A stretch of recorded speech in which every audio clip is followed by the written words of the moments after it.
We're here so that they can bring you guys knowledge that you need to We hear. live on everything, Mark. All right. So see, now I get it. So what you're telling me is, while I'm sitting here at home in this little box, isolated with no lights on, hiding from everybody so they don't know I'm doing a show with you, you guys are blazing it up and having a good time while your fans are watching this shit on the damn TV. Oh, I see how you roll now. That's kind of it. Well, some of your followers, they left some questions. A lot of questions for you, and they want to hear the word. You want to read his bio? We got to go through the proper spiel, right? Don't we? Yeah, we got to do our thing. And then welcome to the other morning show. I'm Dimebag Darley. I'm True Power's Mine. And special guests on the line. But we got to go through a few announcements and stuff. We'll thank all the subscribers. Yes. Karen from Memphis, appreciate you. Steven from DC, appreciate you. You got anything? Well, Ronald from Tallahassee sent us a few bucks. Seminole sup. Rachel, and then there was a Karen, Ashley, and David sent us. And so the guy here on the phone, he spent his first 5 years in the streets of Harlem, roaming the streets of Harlem, before being sent to a segregated Jim Crow Johns Island, South Carolina, to live with an aging grandmother.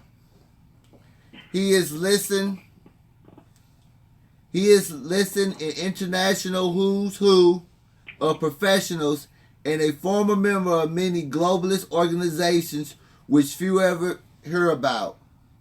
He has provided briefings to NATO personnel regarding less than lethal, non-lethal technology, and he has provided counterterrorism training to personnel from law enforcement agencies.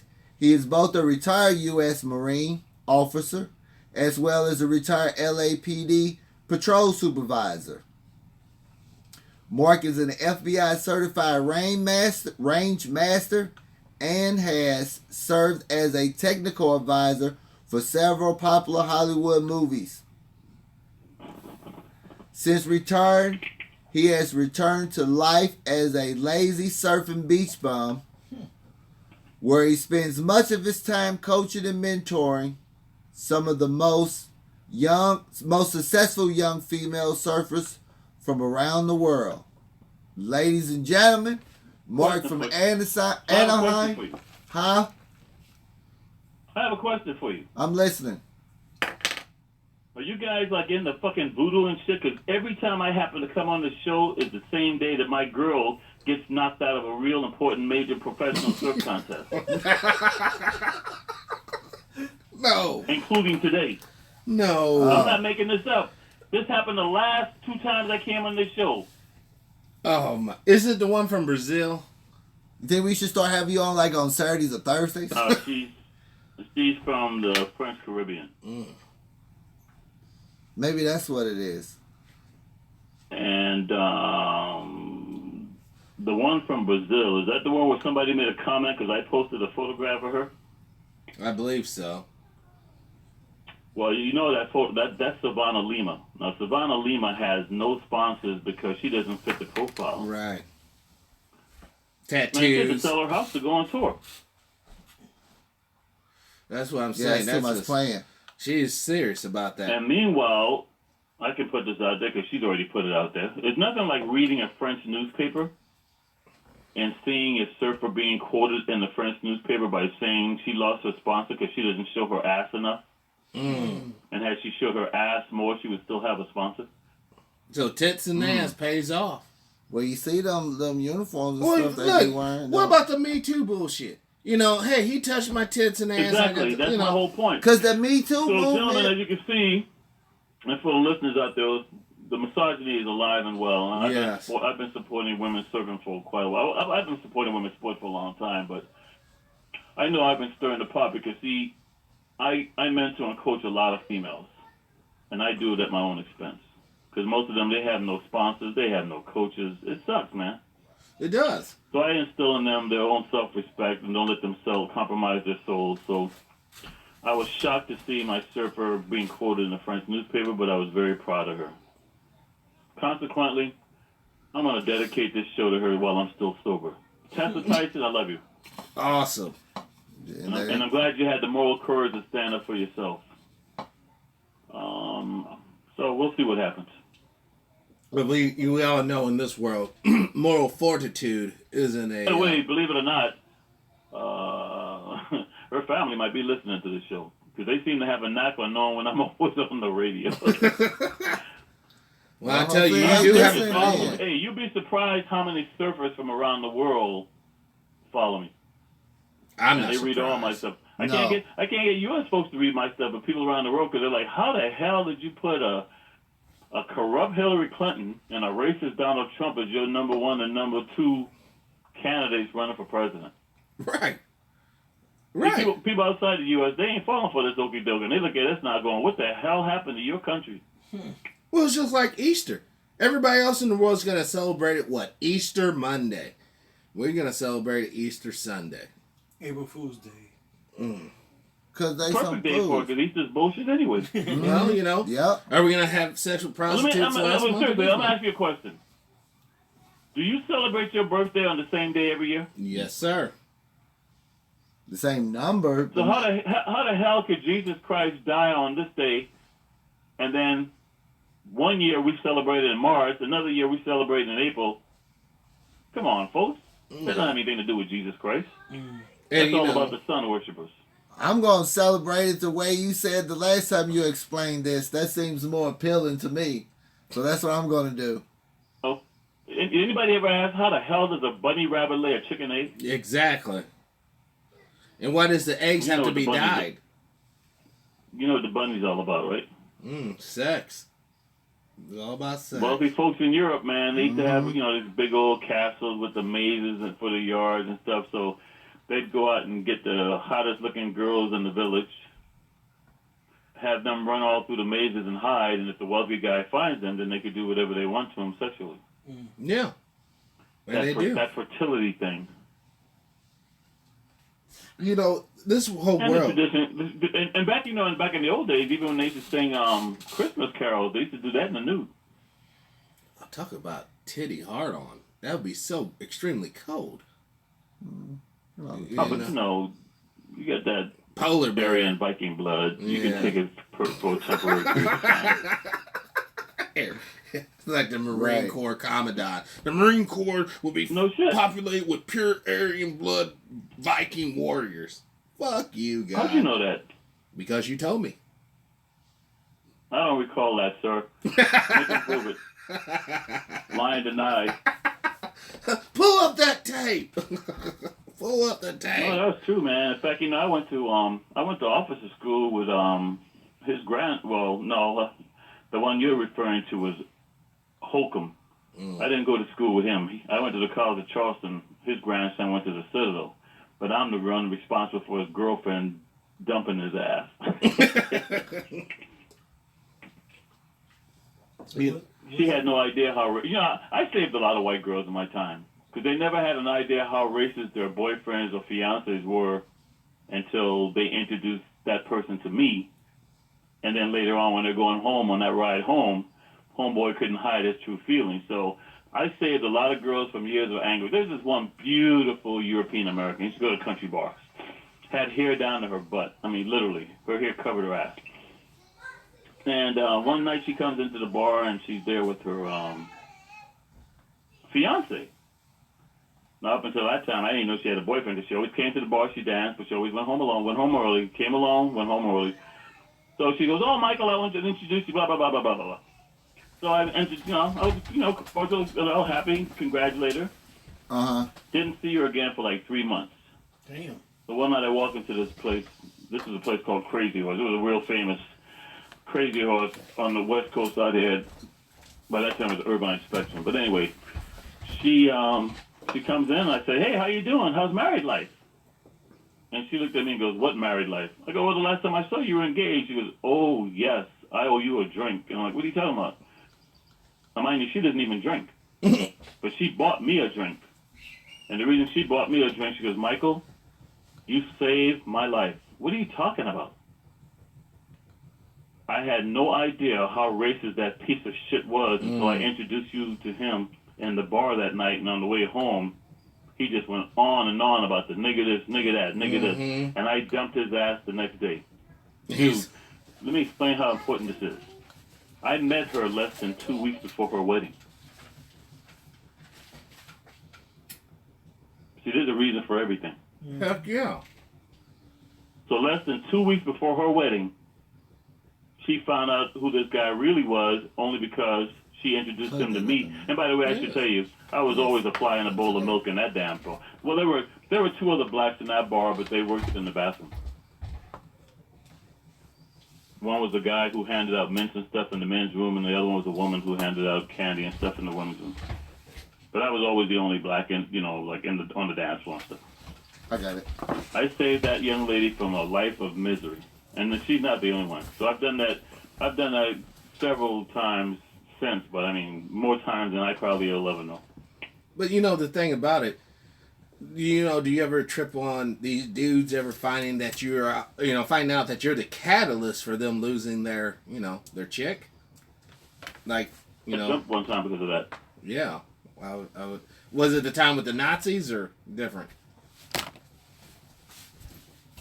I've been jumped before. But the thing is, but I will say there was one time when I didn't get jumped because of one of those girls. And I didn't know it at the time, but several of these Nazis were going to jump me, and then one of them goes, hey, that's that dude. What dude? And he goes, yeah, my girlfriend was stranded one night. All her friends left her at the bar, and he made sure she got home safe and stuff. I didn't find this out until she told me about that later. Oh, shit. Hey, karma's a bitch, man. It is. When it hits instantly. I'm still waiting on the karma for, some of the shit that's been going on in this world to come back around. You think it hasn't come around? Don't think you're going to be around to see it. Well, I would hope I do. Vengeance shall be mine, saith the Lord. Well, that is true. That is true. That's why I don't ever have to wish harm on anybody, because everybody who's ever gone out of their way to do something to me, something always bad has happened to them, and I've never wished harm on any of them. Let me tell you all a little story about something that happened since I spoke to you last.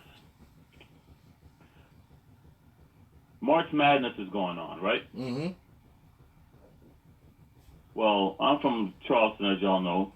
When y'all said I was down to Johns Island, South Carolina, down there in segregated Jim Crow Johns Island, that's in Charleston, South Carolina, Charleston County, Well, College of Charleston basketball team made the NCAA March Madness. And they had their game out here at San Diego State University.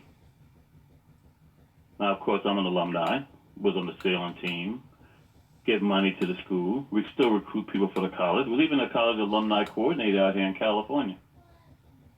So needless to say, when they had their little shindig for all the California College of Charleston, Southern California alumni, they had this tailgate party at a bar in San Diego. You know who got invited, right?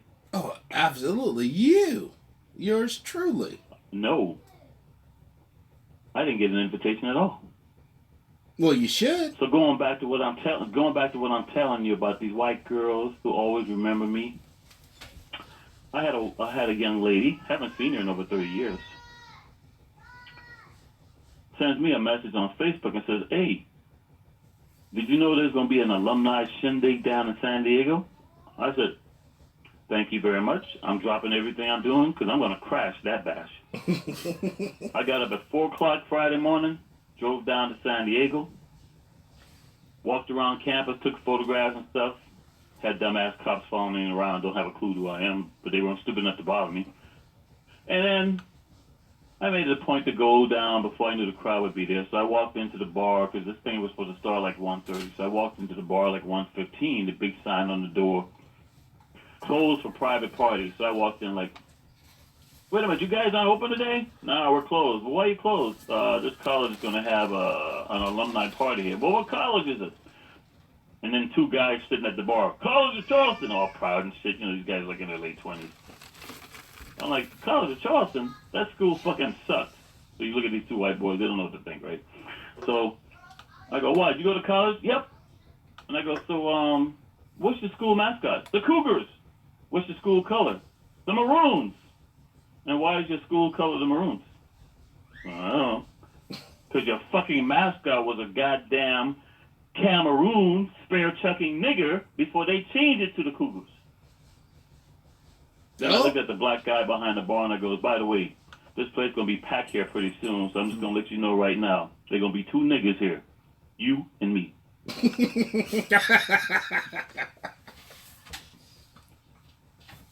And guess what? Guess how many blacks were at that function? A dose. 2. There he is. And don't think I didn't put on a show. Now, why do you think I made it a point to drive all the way down to San Diego? Oh, you like making people feel uncomfortable. Yes.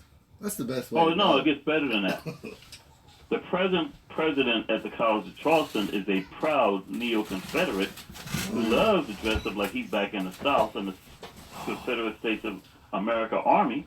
And they even find a few little house niggas in Charleston to run around looking like they're playing with washboards and stuff so they can do reenactments from the Civil War. Disgusting.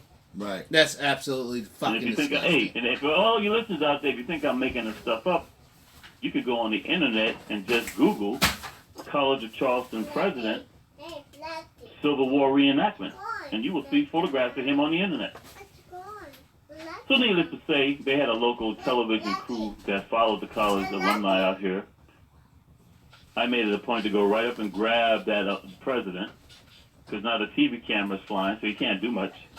And we acted like we were best friends in front of that TV camera while they were filming for all the folks back home in Charleston. Mm-hmm. Now, why am I telling you all this? What happened was the College of Charleston. Well, I'll ask you, gentlemen, because you're pretty sharp. Yeah, If the College of Charleston is the first municipal college in the country, why isn't it the oldest? Did you hear what he said? Did you? Yeah, I'm thinking. College of Charleston is the first municipal college in the United States. Why is it not the oldest municipal college in the United States? The oldest. why isn't it? Yeah, why is it? Why is it not the oldest? Yeah. Because a white judge in Charleston went before the United States Supreme Court and said it was wrong to have segregated schools. Have you guys ever heard of Brown versus Board of Education? Mm-hmm. Yeah. You know Brown died last week, right? No, I did not know that.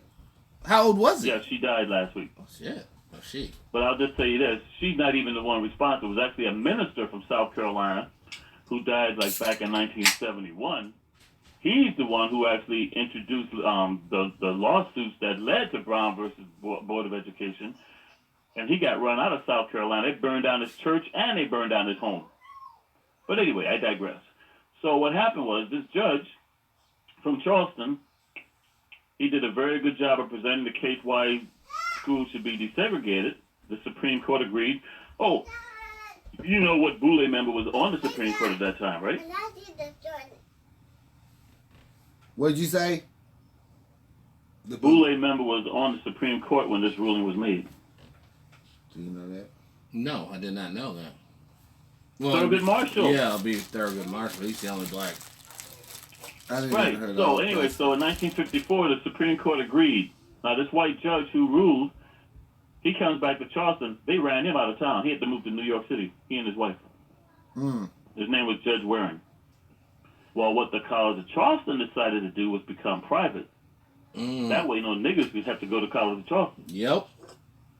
So if you look in any of the history books today, the history books will tell you that William and Mary is the oldest public school in the United States, even though the College of Charleston is the first. Damn. So what happened was the College of Charleston stayed private until 1968 when they were about to go completely bankrupt. They took the federal money, and once you take the federal money, you got to let the niggas in. Right. And the whole team's black. You know, So, Mark, what's really going on in Charleston? You have the Jekyll Island meeting down there. You have all this other stuff that you always... No. Jekyll Island is in Georgia. Is it? Ask him Mr. Basketball team, yeah. my boy. Hmm? Ask him Mr. Basketball team, my boy. Is the basketball team all black in Charleston? Oh, there's a funny thing. I just did a writing because South Carolina played against UConn. Now, you know the women of UConn, they have always been the badasses on the planet. Yes. Mhm. In fact, I loved it because the University of Connecticut women have the all-time winningest records of even men NCAA basketball. Yes, they do. But I say this because I'm sitting in a restaurant, because I don't watch television, but I'm sitting in a restaurant in South Carolina, University of South Carolina, the real USC, not this Southern Cal that they got out here. They got their butts whipped Ass by kicked. Connecticut. Ass kicked by 40 points. And I sat there in the restaurant, and this woman working in the Chinese restaurant looked at me and goes, "Aren't you from South Carolina?" "Yeah." "Didn't your school just get whipped?" I go, "Yeah." "Why are you smiling?" I said, "Let me explain to you something. I was watching the University of South Carolina when they were still in the ACC. Mm-hmm. Now, back in 1971, they dropped out of the ACC. During that time, the only time I could see a black playing for USC was Alexander English or Nate Davis. And I didn't see no black women. In fact, I said I didn't see no white women. Because back in those days, the NCAA, they treated white female athletes worse than they treated black athletes. Damn. So for me to sit here tonight and watch 5 black females playing for the University of South Carolina, they might have got their butt whipped, but I can't help but smile because we've come a long way. Mm-hmm. There you go. Because that one center, she was the shit. It should be our song. We come a long John Wilson? way, baby. Yes, she was the shit. She's the shit. Never heard of her. Yeah, and Asia's dyslexic too. So I'm glad that she came out publicly because I'm sure there are a lot of other people out there who are suffering from that and are hiding it. Mhm. So to have her out there as a role model saying it's okay, you're not alone. That's a good thing. Yeah. A very good Yeah. thing. You So know, the College of Charleston, it's sad because I started school there in '77. My first memory of the College of Charleston was in '68. Now we're coming up on the anniversary of what? What is this year the 50th anniversary of? should be the Korean War. Should be the assassination of Martin Luther King Jr. What? 50 years. Damn. 50 years. This shit's still But back in those days in Charleston, we still had theaters where they had a colors only section, which I never could understand because the colors sat up in the damn second floor, up in the balcony. So actually, the niggas had the best seats. But anyway, Right. Well, we they had just another didn't want to theater walk that the was blacks steps. only called the Lincoln Theater. So I used to go to the Lincoln Theater. Dude, I eat the popcorn would throw up. Food was nasty. Everything was nasty. The rats thought they were badasses. I saw roaches kicking rats' ass in that fucking theater. And I'm serious as a heart attack. However, what I will tell you was the great thing about going to that black theater, it showed movies like Herb Jeffries. You gentlemen know who Herb Jeffries is? Never heard of him. I mean, I might have seen this And word. that's exactly why you got me on the show. Because while That's these right. white folks want you to believe that Gene Autry is the singing cowboy, Herb Jeffries is the original singing cowboy. Mm, Now he was a mulatto, but he went as a black person. He didn't try to pass. gotcha. And there were lots of black movies for cowboy, lots of cowboy movies back in the early days with black folks. Now it's next to impossible to find them, man. It's sad. It We've is. lost all that history. You know, I heard. Anyway, I went to that theater, and I was only 11 years old at the time. So I didn't know. In fact, I was 10 and a half. I didn't know what was going on, but I'm walking down King Street in Charleston. I see all these guys in uniform. And they're driving like mini tanks and stuff, so I don't know what's going on. But, 10 years old, I'm curious. So I walk down, and where do I walk to? The College of Charleston. When I get to the College of Charleston, this white guy sticks a damn M1 with a bayonet on it in my face and goes, "Nigga, keep moving on." So Damn. what had happened was Martin Luther King had been assassinated a couple of days earlier. So the first thing they had to do was save all the little white girls at the College of Charleston. So they had the college surrounded by National Guard with barbed wire and tanks and shit. Damn. That was my first experience at the College of Charleston.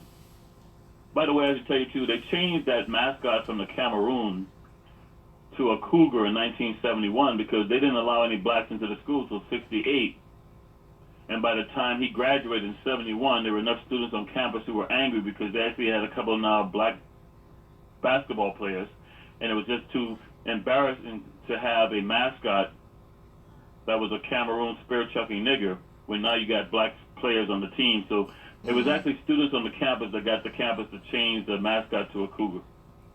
And that didn't happen until 1971. So while people like to sit here and think this all shit happened in the 40s and the 30s, okay, I went to school there in '77. I started school there, in January of '76.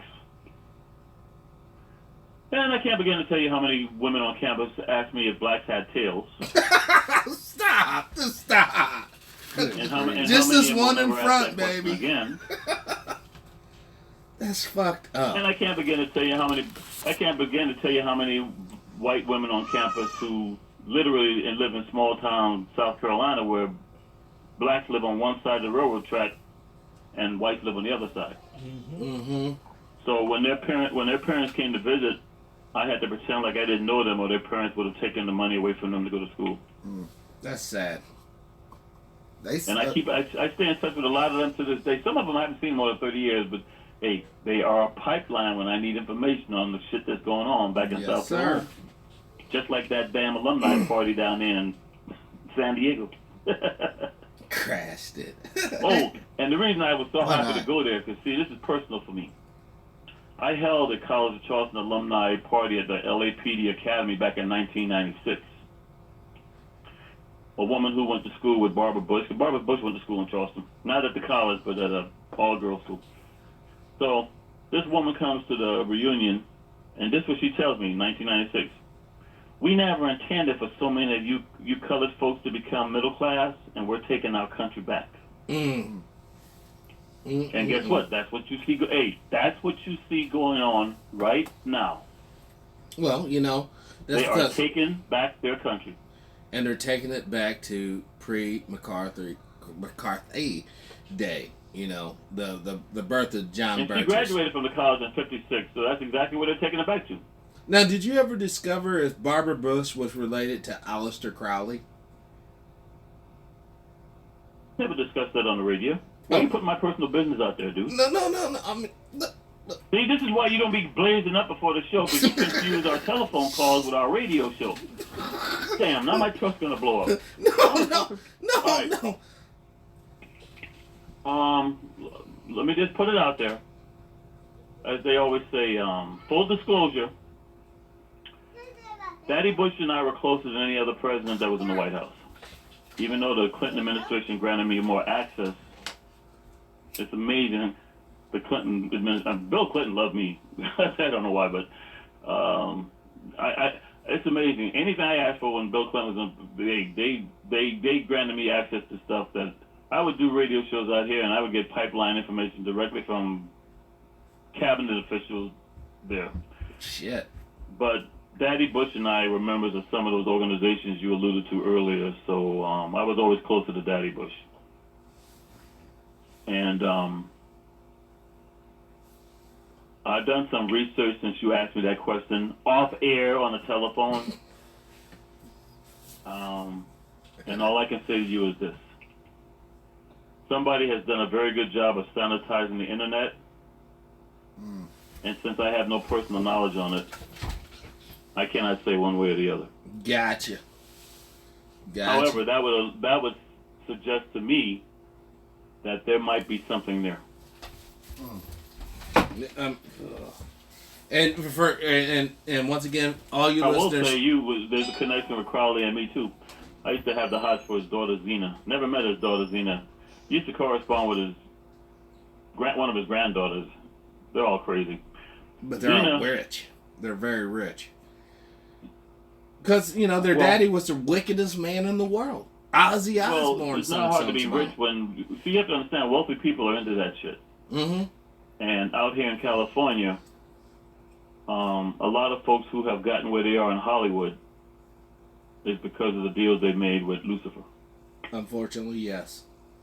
Yes. And two movies that I highly recommend to all people is Eyes Wide Shut Yes. and also The Ninth Gate. The Ninth Gate. The Ninth Gate. I'll check that one out. But Eyes Wide Shut with Tom Cruise, I've seen that, and it is bizarre as bizarre can be. You know, Made it. it's trippy. Stanley Kubrick. Yeah, he was a great director.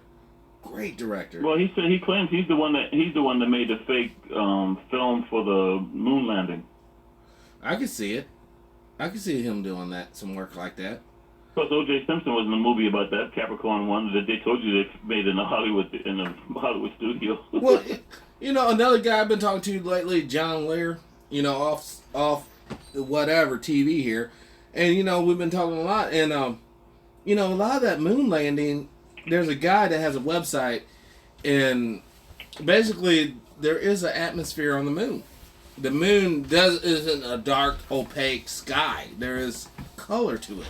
So, you know, we have been lied to. And what's pissed me off, we paid all these tax dollars to NASA, the National Nazi Space Administration there, and they've just been basically, you know, bushwhacking us. Not giving us all Back to what you just said. You don't realize how close to what you just said. So let's go back to Crowley. You have to come out here to Southern California. Because, see, in Southern California, we have Pasadena. In Pasadena, we have JPL, the Jet Propulsion Lab. Mm. Now, up in Santa Barbara, we have Vandenberg Air Force Base. Now, Vandenberg Air Force Base used to be called Camp Cook. Camp Cook is named after a Union general during the Civil War. Yep. Now, just to give you how deep this is, this general during the Civil War, his daughter married Jeb Stuart's son. Y'all know who Jeb Stuart is? No, who's Jeb Stuart? Oh, my God. Colonel Jeb Stuart of the Confederate Southern Army. Oh, God. So what I'm telling you, this is what a Civil War is all about. You got one general who's the father of a daughter who's married to the son of a Confederate general. Worse, General Cook's son, guess what side he fought for? Northern? Nope. Southern. So you got a northern general who's got a son fighting for the South, and his daughter is married to the son of a very high-ranking popular general from the South. That's how split this war was. But I say that because during World War II, Camp Cook was one of the 7 major POW camps used for the Germans.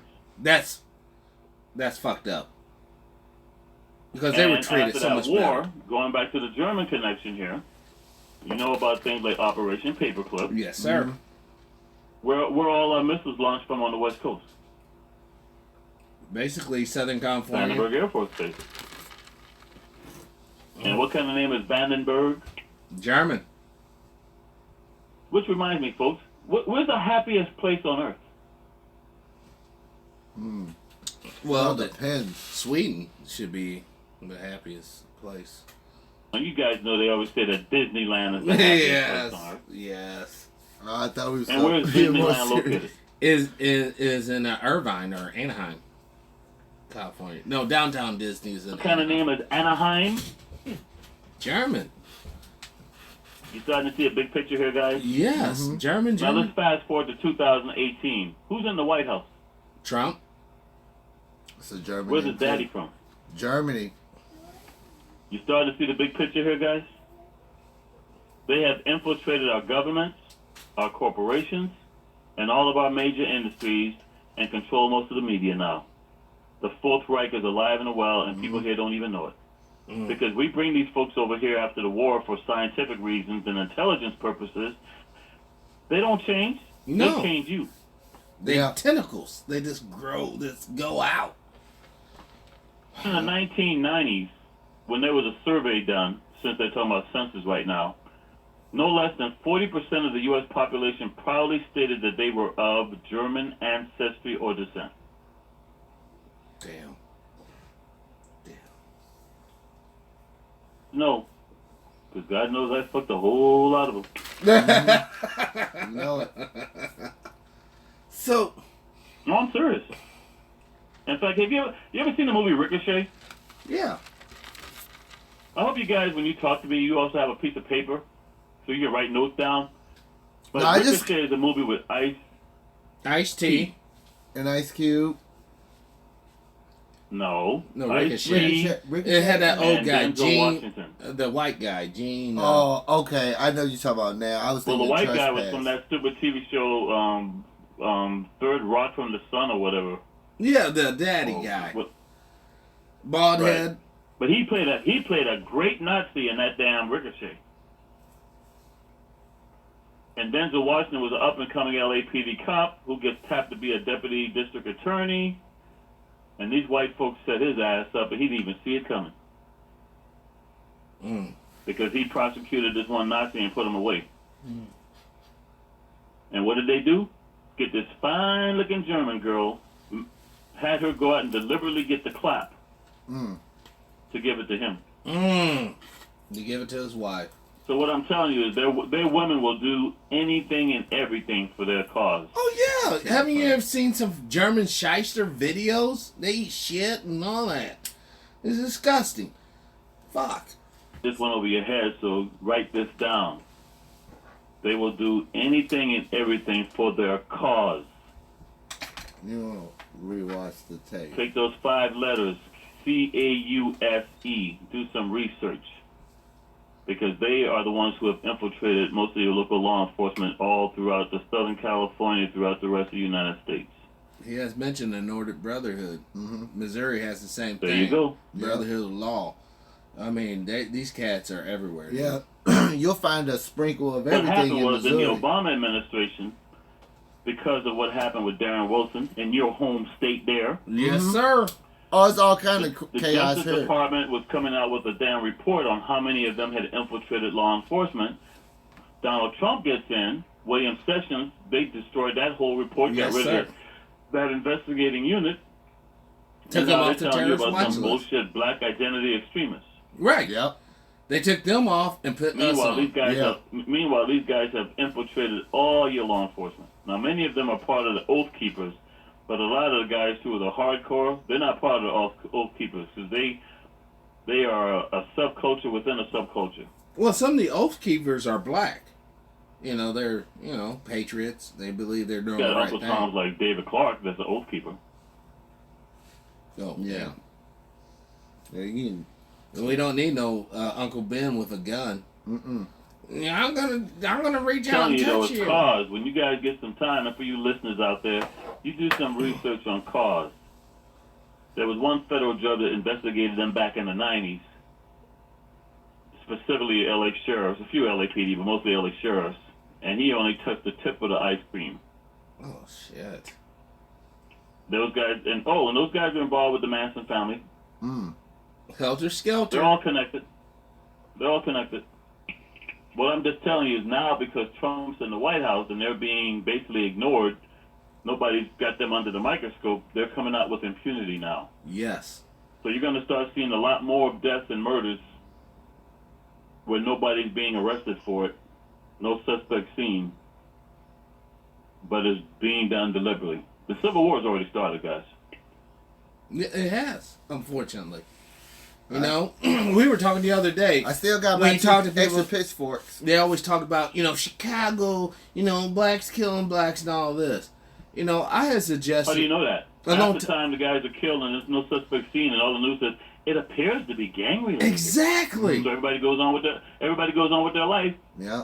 Let me just tell you a little thing that happened after O.J. Simpson was found not guilty back in 1995. Black women out here are getting killed left and right. Now, mind you, in places like Santa Barbara, L.A. County, Orange County, Ventura County, people would open up their cereal boxes and would find things saying, "Go out and kill a nigger tonight." I'm not making this up. Oh, and by the way, the guy they arrested for that, guess where he lived? Pasadena. It's all connected, man. Pasadena's a very racist state. In fact, you go to Pasadena, they still have street lights that have the swastikas on them from the 30s and the 40s. And they refuse to change them. Because it's A tradition. lot of devil worshiping goes up there because you have the Angeles Crest Forest. A lot of dead bodies, a lot of child murders, a lot of worship, a lot of death goes on in the Angeles Crest, Angeles Forest. But anyway, there were something like over 200 black women during like a 5 to 6 year period that were killed. Shit. Now, sadly, there's this one black guy, dumbass. He was a mechanic for LAPD, worked 77 Division. He gets arrested, and they call him the Grim Sleeper. Now, don't get me wrong here, folks. I don't like to be misquoted. I'm not talking to you gentlemen. I'm talking to people who might be listening to the show. Don't get it twisted. I'm not saying he's not responsible for some of the murders. But what I'm telling you is he's damn sure ain't responsible for 200 plus. Right. They'll arrest this black guy and make him out to be the most prolific murderer in California history. And that's a bunch of bullshit. Because I can tell you about white guys who have killed people you could not even imagine how many bodies they've killed, and the cops only arrest them and charge them with a few murders. Yeah. Once again, So anyway, the Grim they gonna Sleeper, skew the Grim numbers. Sleeper has, I think he's going to get the death sentence, but I know at least he's got life in prison. But he was actually found guilty for against maybe like 20 of the murders. Meanwhile, you've still got dozens upon dozens upon dozens. No, by the way, this thing pissed me off too. Now, having worked for LAPD, I remember this personally. Because I'd come to work and there'd be some new notice up. Woman's body found, no suspect seen. These are not hookers, dogs. I'm talking about people who were nurses, school teachers, housewives, people who were respectable in the community. Yeah, there were a few hookers out there, but most of these women were not. But, you know, the cops just passed it off because they looked at them and said they were like NHU. No, I'm sorry, NHI. You guys know what that means? no fucking loss? No human involved. No human. What the fuck does that mean? When you're investigating the murder of a black woman, no human involved. Yeah. Oh, God. Get the fuck out of here. Dude, you brought me on the show because you know I'm going to tell you how it is. Yes, sir. That's what we Oh, want. dude, that is heart-wrenching. That's straight Well, up what I'm trying to heart-wrenching. tell you, gentlemen, is cause was behind a lot of that because they figured the nigga got away with murder. Because remember, Nicole Brown Simpson wasn't born here. She's from Germany. Blonde hair, blue-eyed Aryan. And they believed that the nigga got away with it, even though I've already told you about a book called Blood Oath, written by 4 Nazis who told you they're the ones who killed her, made it look like the nigga did it, killed a Jew because he was just another, you know, they call it collateral damage, so Yes. he was no loss. And they did it on the 10th anniversary of Alan Berg, who was a Jewish talk show host. That was killed up north, like northwest. He had a beard and Idaho. shit. Idaho. In fact, if you all want a great movie that I recommend, is there's a movie with Deborah Winger. It's not a very high budget movie, low budget movie, but some of those are the best movies. Two low budget movies that I highly recommend. Tom Berenger and Deborah Winger in a movie called Betrayed. And that one you'll see where they'll take a black guy, especially like a black guy in college, turn him loose in the woods, and then all the white guys can go hunting for him, go coon hunting. It's like that Ice Tea. But another movie that Yeah. I highly recommend. Susan Sarandon finally divorced and pissed me off because I waited all these years for Susan Sarandon, but by the time she divorced him, I'm like, dude, your shelf life is up. But she divorced Tim Robbins. Tim Robbins was in another movie, not a high budget movie, but I highly recommend it. It's called Arlington Road. Arlington Road. Jeff Bridges and Tim Robbins. Now Arlington Road is based on true stories. It's based on the Oklahoma City bombing. It's based on the Ruby Ridge shootout.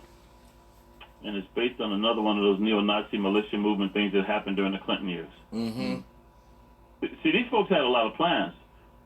And that's why, I'm just going to tell you, certain people actually put a stop to what these guys had planned by allowing Donald Trump to win.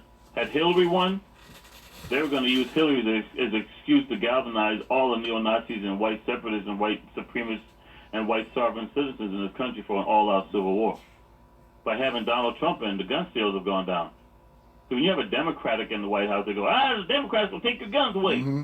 You better go out and buy some more guns. Right. Gun sales have actually gone down because of Trump being in the White House.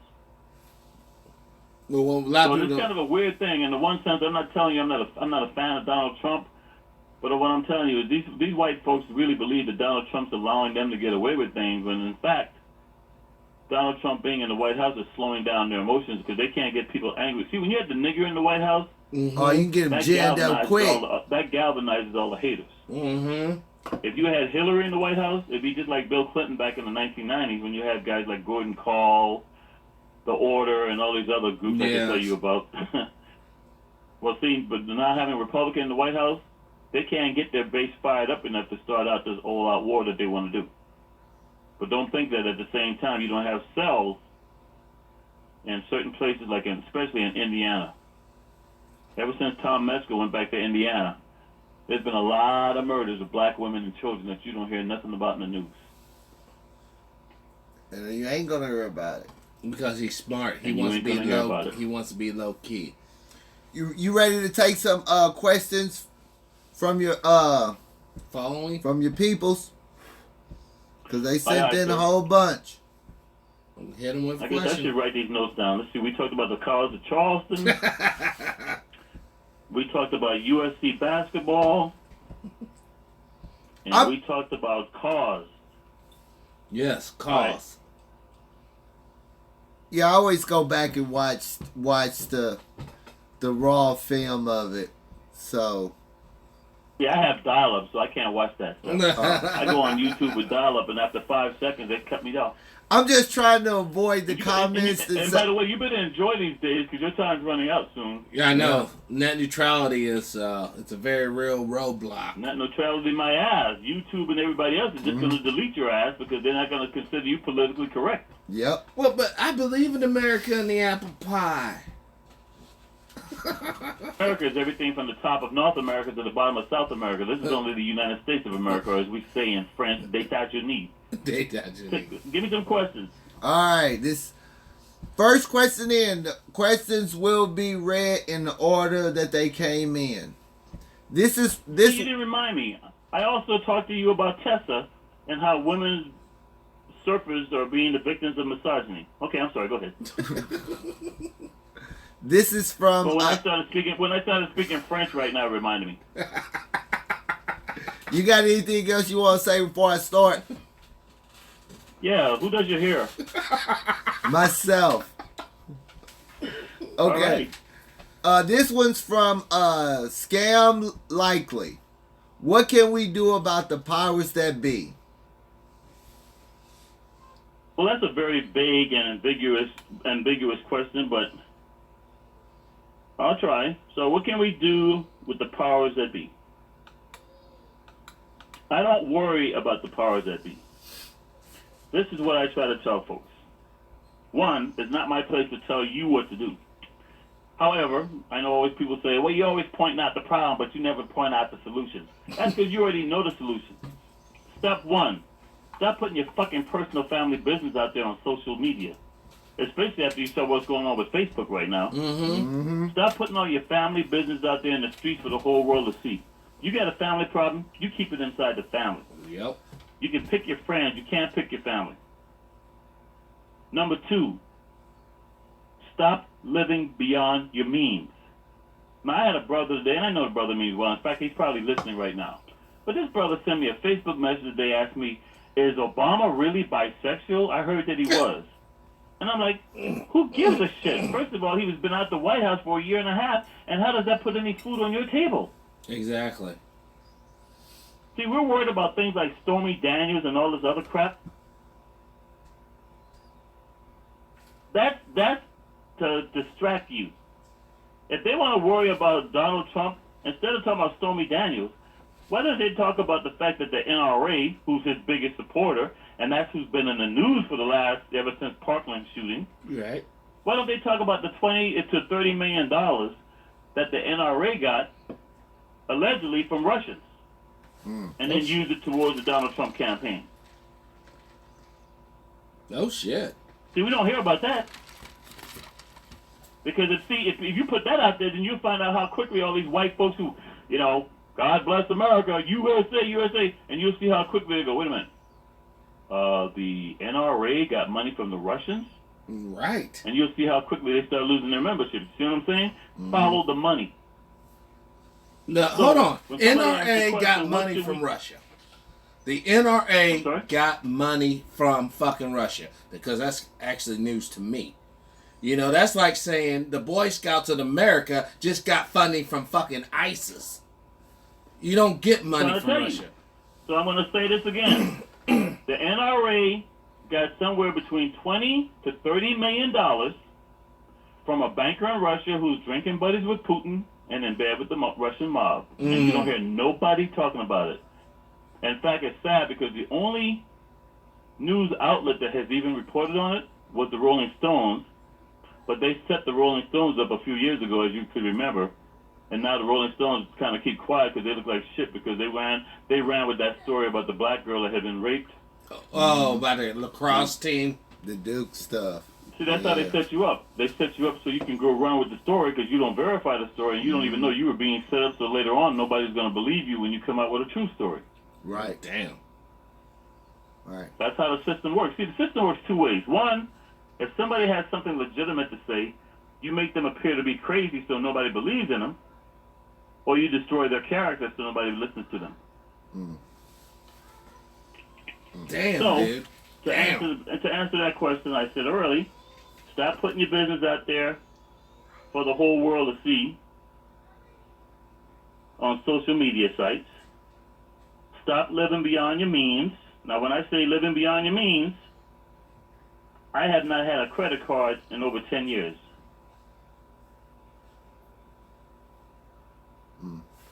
Pay There cash. you go. A guy like, you take a guy like Ralph Nader. Now, Ralph Nader's run for president like 3, 4, 5 times. Do you know he has never had a credit card? They just keep some of that campaign money. But he's a weirdo anyways. Yeah. My point to you, though, is when it comes to living, okay? Now, I had a sister come on my site the other day tell me, we need to boycott. Boycott fucking what? We Yeah. need to boycott Easter and Christmas. I go, let me give you something quick, okay? I go, first of all, I have never bought my children a Christmas present. And I hardly ever eat yard buzzard. And I'm a Christian. Because I know both of those holidays are bullshit. Christ was not born in December. And I'm not even going to get into the Thanksgiving thing where they raped the damn Native Americans and stole their land. Right. Right. Okay, so I don't celebrate that crap. But more importantly, I don't celebrate Christmas or Thanksgiving. You got millions of people in this country who are not Christians, and you got millions more people in this country who are atheists. They're already boycotting Christmas and Thanksgiving. Yep. I don't waste my time with boycott. What I do is I spend my money wisely. Let me give you an example of what I'm talking about. Now, I did not vote for Barack Hussein Obama in 2008, and I didn't vote for Barack Hussein Obama in 2012. But I don't tolerate disrespect, and I don't tolerate bullshit. When Barack Hussein Obama got elected, I basically stopped going to honky-tonks and rodeos because I saw how racist these white folks were. But more importantly, I saw how racist the state of Arizona and Nevada were. Now, I was very popular in the honky-tonks and rodeos in Nevada, Arizona, and California. Been featured in Professional Bull Rider magazine and other rodeo magazines. I stopped going. I have not spent a dime in Arizona, and I have not spent a dime in damn Nevada since Obama was elected. You have to start spending your money with people who do not disrespect you. Right. Right. You have to start spending your money wisely. I've never had a cell phone, except for this flip open phone. Bought 2 of them so that way when the battery dies, I still have a backup. Never had a smartphone. Never had an iPad. I've never had an iPhone. Never had satellite TV. I had cable, got rid of it in '89 when my daughter was born because I didn't want her to see the soft porn on TV. And yet folks come to me for information when they got all this technology out there. I'm still driving the same damn vehicle I bought in 2001. Pisses me off because California's raping me because I'm still paying the same amount for the registration now that I did when I bought it in 2001. But my point is, we will sit here and bitch, whine, and moan, but we got to have the latest big screen TV, the latest smartphone, and all the high-tech gadgets. Got to have the brand new car, and then 2 years later, that car's sitting in the backyard. You're still paying on it, and it's on blocks because you can't even afford to pay to drive it. You can barely make the payments on it. We are living beyond our means. There you go. And guess what? The chickens are coming home to roost. Yep. Because if you think 2007 and 2008 was bad, you haven't seen anything yet. We're living right now in a hell of a credit card bubble. Mm-hmm. The housing market has gone right back to doing what they did before the last stock market crash. And worse, we have a student loan Yes. that, Yes. that is worse than the credit card loan. Because you can't write that off, folks. Nope. You will pay that loan. No, because they changed the Yep, the they rules, so changed you it. can't write it off. They fixed And- that. Who do you think benefits from this last tax law that Donald Trump signed in the process? Who's the Secretary of Education? Betsy DeVos, Yes. who owns all those companies that actually underwrites the student loans. Mm-hmm. There you go. And I say to you brothers again, why is it that you don't ever hear anybody mention the John Birch Society on any of these damn radio shows? Because people don't want to get hurt. Point blank. They Because don't everybody wanna I've get hurt. mentioned to you tonight so far, they all have one thing in common. JBS. They're all John members of John Birch. Birch Society, even DeVos. Yep. And her brother Eric Prince, who started Blackwater. So, if you want to know how do we take on the system as they claiming it, stop living beyond your means. Yes. Stop keeping up with the Joneses. Yes. Stop being dishonest to your children. You look at your children in the face and go, look, I know Susie Rottencrotch got the brand new dress. Well, guess what? Mm-hmm. We don't make the money Susie Rottencrotch's mom does, and you can't afford the brand new dress. Right. I'm taking your little ass down to Kmart. Oh, I'm sorry, they're closed now. I'm taking your little ass down to Toys R Us. Oh, I'm sorry, they're closed now. I'm taking your little ass over to Walmart, and we're going to get you some clean dresses to wear, but that's all we can afford. And they on the So brink we're so too. worried about what other people think, and we're so worried about peer pressure because we don't teach our children to have pride in themselves. I went to school, dude. Trust me. You know, people sit here and act like, oh, he's telling these stories, but I'm telling you the truth. I know what it's like to have. Oh God, I'll just say it because you know, man. Actually, hang on, let me Say it get like it another is. tip here, and I'll tell you this. Another set. Check this out, okay? I know what it's like to be 7 years old, taking a dump in the woods, and then looking at my bowel movement and seeing a 3-foot tapeworm in it. Oh, shit. Oh yeah, no pun intended. Now let me tell you why I'm telling you that. Listen to me very carefully, folks, as I'm telling you this. Those days have returned. Do some research and see what's going on in Alabama, Mississippi, It's that South mi- Carolina, it's- North Carolina, all these southern states that are red right now. It's that mealworms. You got children. Most of them, by the way, are white, but blacks too. The tapeworms and the hookworms are back. Mhm. Yes. That's what What, I was from going to say. Florida? Hook- Remember I was talking to you about that hookworm when I was telling you about that stuff that's going on in Alabama with the hookworm. Well, It was a- well, Remember what show I'm on right now? What you talking about? Do I remember you though? I was talking to True Powers. I wasn't Oh, my talking to you. Wasn't Oh, talking my to God. you. Hook Okay, check this out. That's uncooked pork. As I was telling you, listen to me. In European countries, you have to deworm your child before they go to school. They don't do that here. Mm-mm. So for you folks who want some advice from me, you take your little child, I don't care what ethnicity that child is, because I don't believe in the term race, Right. and you get them some mineral oil. And you make them take some little mineral oil, because that mineral oil will go into that body, and those worms go, what the hell is this? And they will drop off that intestine and go right out there. When you see your child scratching their ass, they got worms. Oh, shit. Yeah, I'm a country boy. See, I know this stuff. I'm the last of my generation that's part Native American and black and grew up in that where we used to don't trust Western medicine. So I'm trying to tell you folks, okay? I knew what it was like to have to chop wood.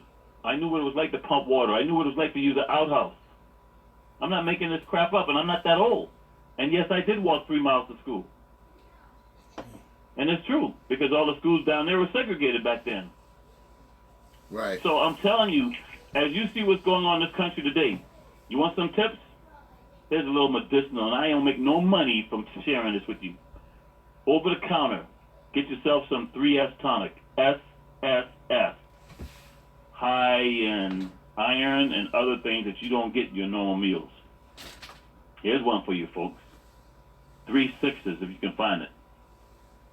I wish I was making it up, but it's true. 666 is quinine. Your child has a fever, especially since y'all took that bullshit nasty ass flu vaccination. You get that fever, get that quinine and break that fever. Now for you Latino folks out there, especially you Mexicans, El Salvador, Nicaragua, Honduras, Guatemala, live down south of the border, you know damn well that half those soft drinks that you're drinking, you got no damn business drinking. Because if your girl or your wife or your ruca, your chola is pregnant, those damn soft drinks down there have quinine in it. 666 is quinine. There ain't nothing that beats a fever better than 666. You ready for the next You can't get question? 3S tonic, then you look for, I'm sorry? What am I getting? What is it? So the other thing I was going to say, if you don't get the 3S tonic, at least get cod liver oil. Cod liver oil is rich and high in vitamin D. And since you folks hide from the sun every day, because you're working in these offices all day and exposed to all this artificial light, you definitely need to have yourself some cod liver oil. But more importantly, get that mineral oil. Because mineral oil tastes nasty, and that's exactly what the worms say. Because you need to deworm. Pushed everything in the floor. Do you know most people who are alcoholics are not alcoholics? I'm not. What are they? You know why they're alcoholics? Why? Because they have worms in their bodies, and it's the worm that has the craving for the alcohol. So the worm makes your body believe it has the craving for the alcohol. Oh God. So you can blame the I'm local serious. drunk. But you know me, I ain't gonna lie to you. I wish I could sugarcoat this, but not. Don't sugarcoat no, it. do not. They don't want that. We No, need don't the real. sugarcoat it. The next question is from Reasonable Dude.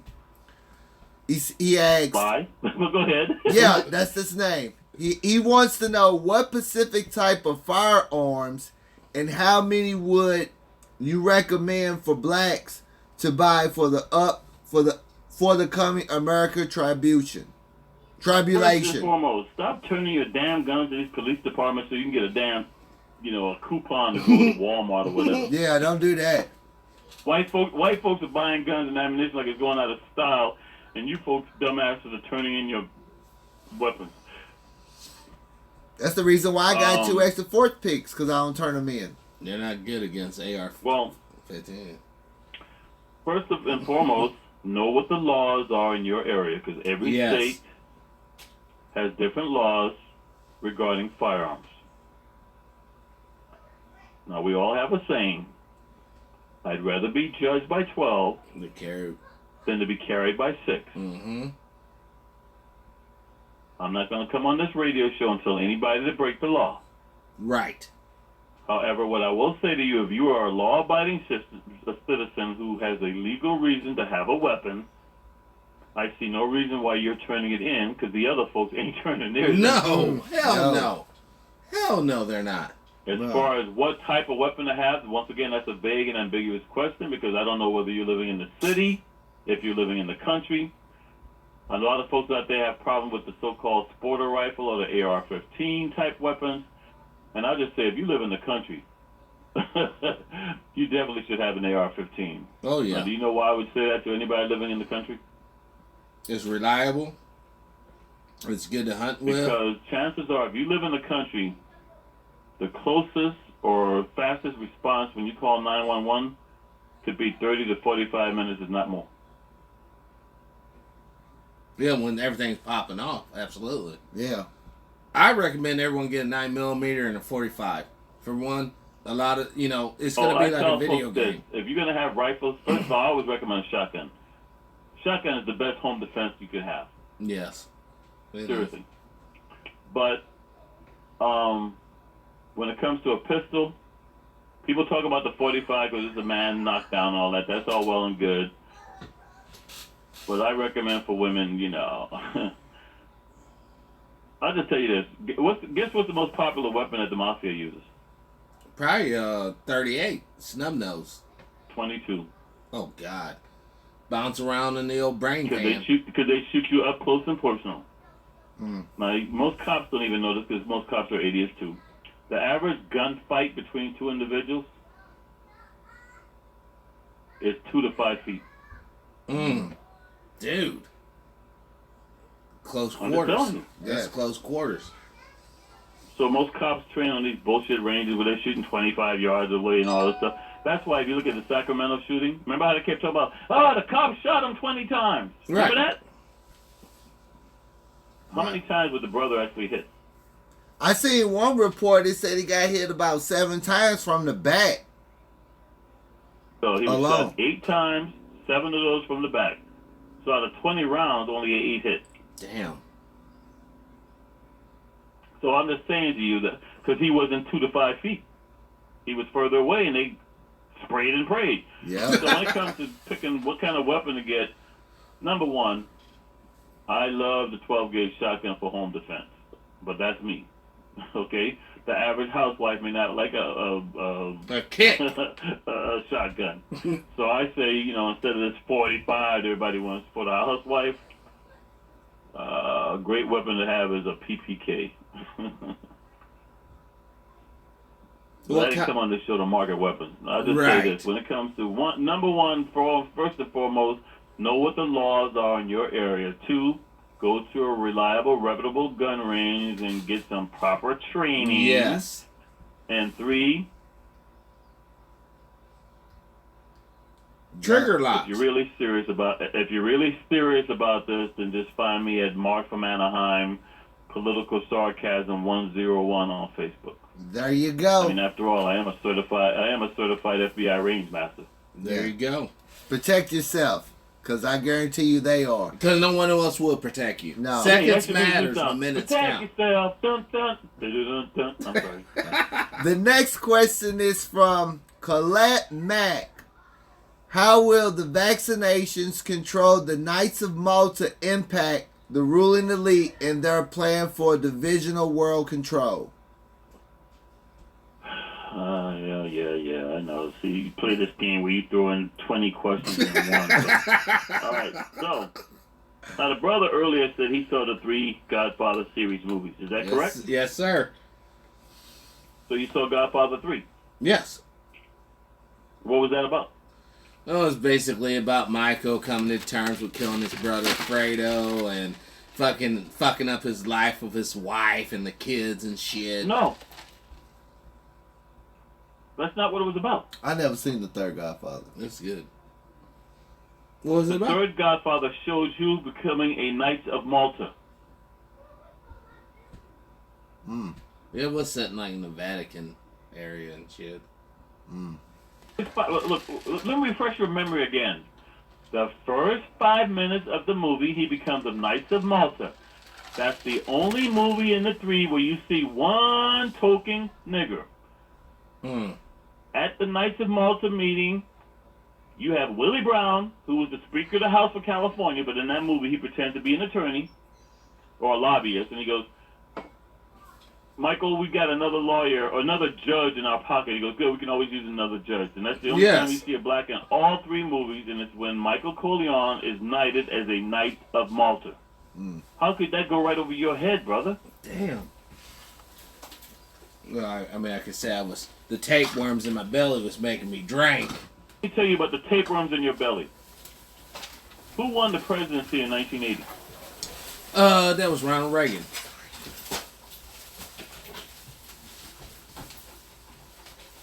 Who was his campaign manager? Prescott? No, not Prescott. Fuck.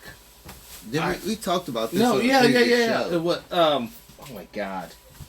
We talked about that. Not Prescott. That Reagan dude. Yeah. Who was it? For sake of making me look like I don't know what the hell I'm talking about. Reagan made him CIA director. Oh my God. Because Bush became... And then he had a convenient... The ranch. aneurysm right before he was supposed to testify in the wrong Contra. Yeah. Oh my God. Hold on. I remember that. We talked about this. No, I was thinking it was the guy that had the ranch where Scalia died. Oh man, my Alive.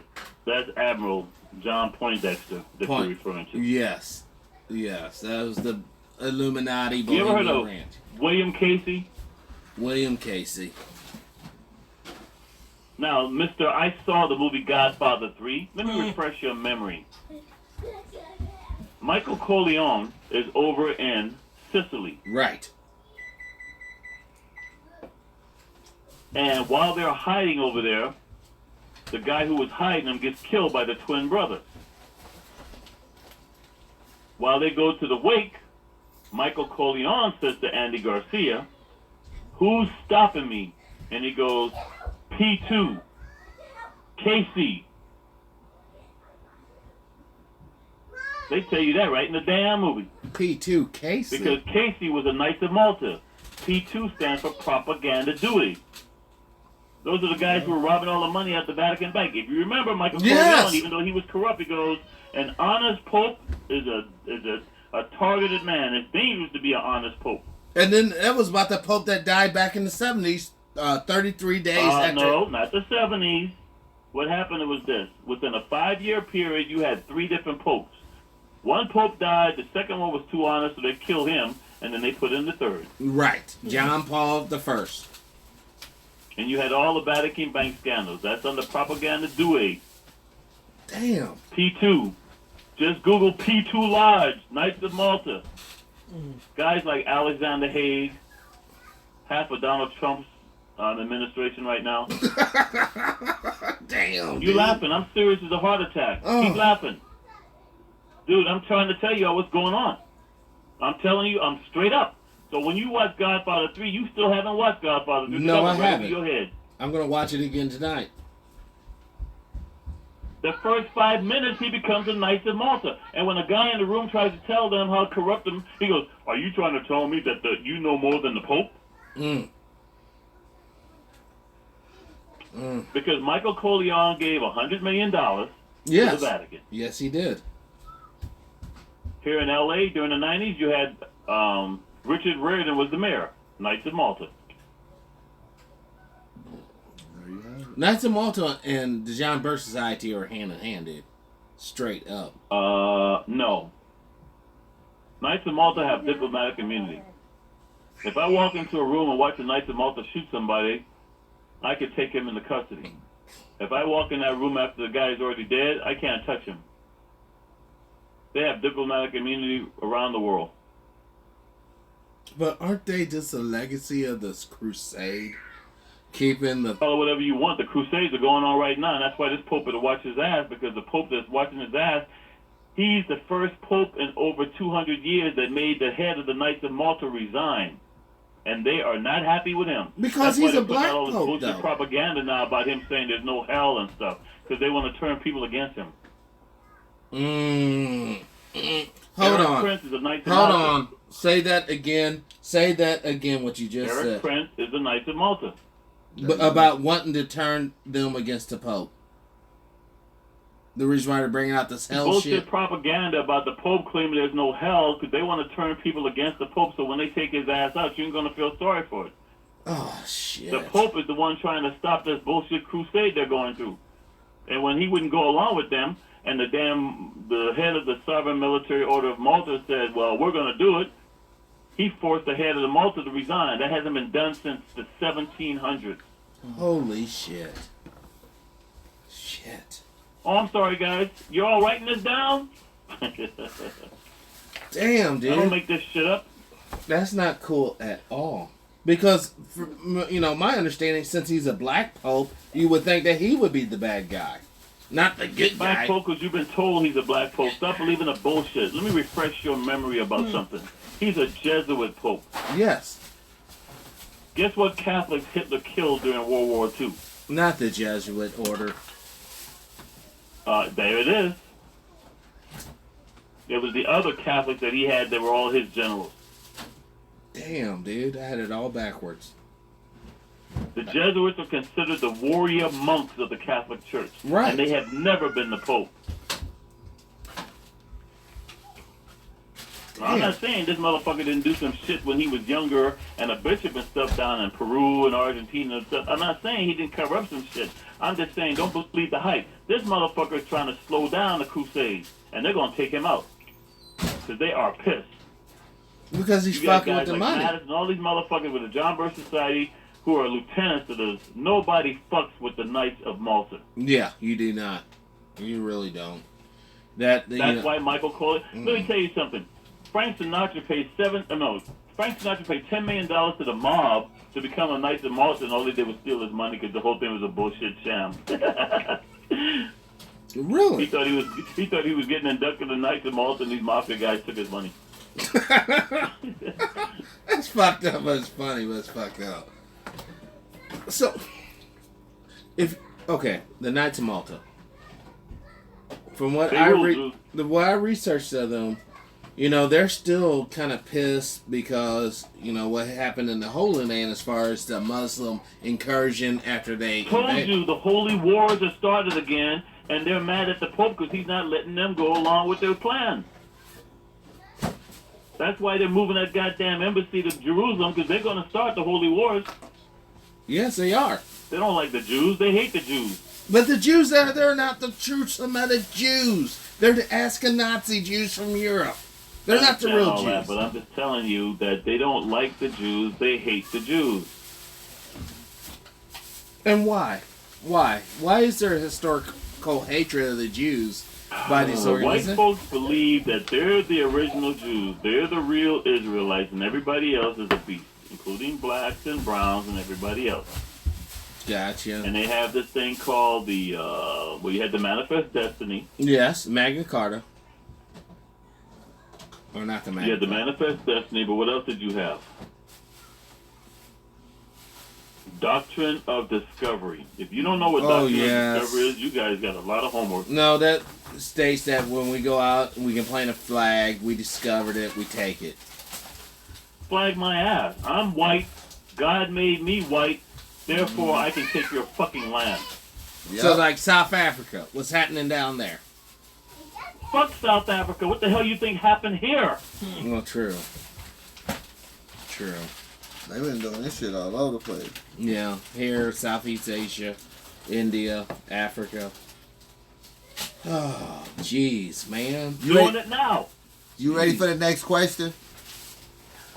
I just want to make sure the brother got finished with the last one. Because he's the one telling me he saw Godfather 3, so I don't know what movie he watched. No, I messed up on... Oh, and now here's the best part of that movie.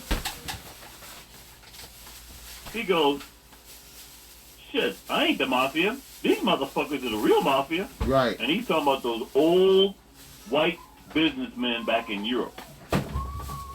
They got all the money. There you go. And they've been around a lot longer than the United States has been in existence. Hell yeah. That's why they don't mess with that old money. Well, you mess with the old money, you get those old assassins. You know their trade.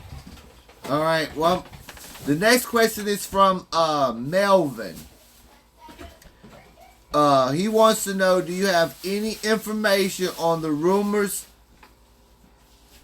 true that North Korea and China's president have been talking behind closed doors and is about... Bullshit. I can stop this right now. First of all, there is no North Korea. There's only Korea. And when Trump says he wants to make America great again, I think the brother can already tell you what that translates into. Right. America hasn't been great since General MacArthur was relieved of duty back in the 1950s. Right. And the reason the Koreas are going to unite together because they know Trump, especially now that he's putting Bolden in, oh my God, and Pompeo, oh my God, and Miss Little Hitler from CIA, they plan on nuking.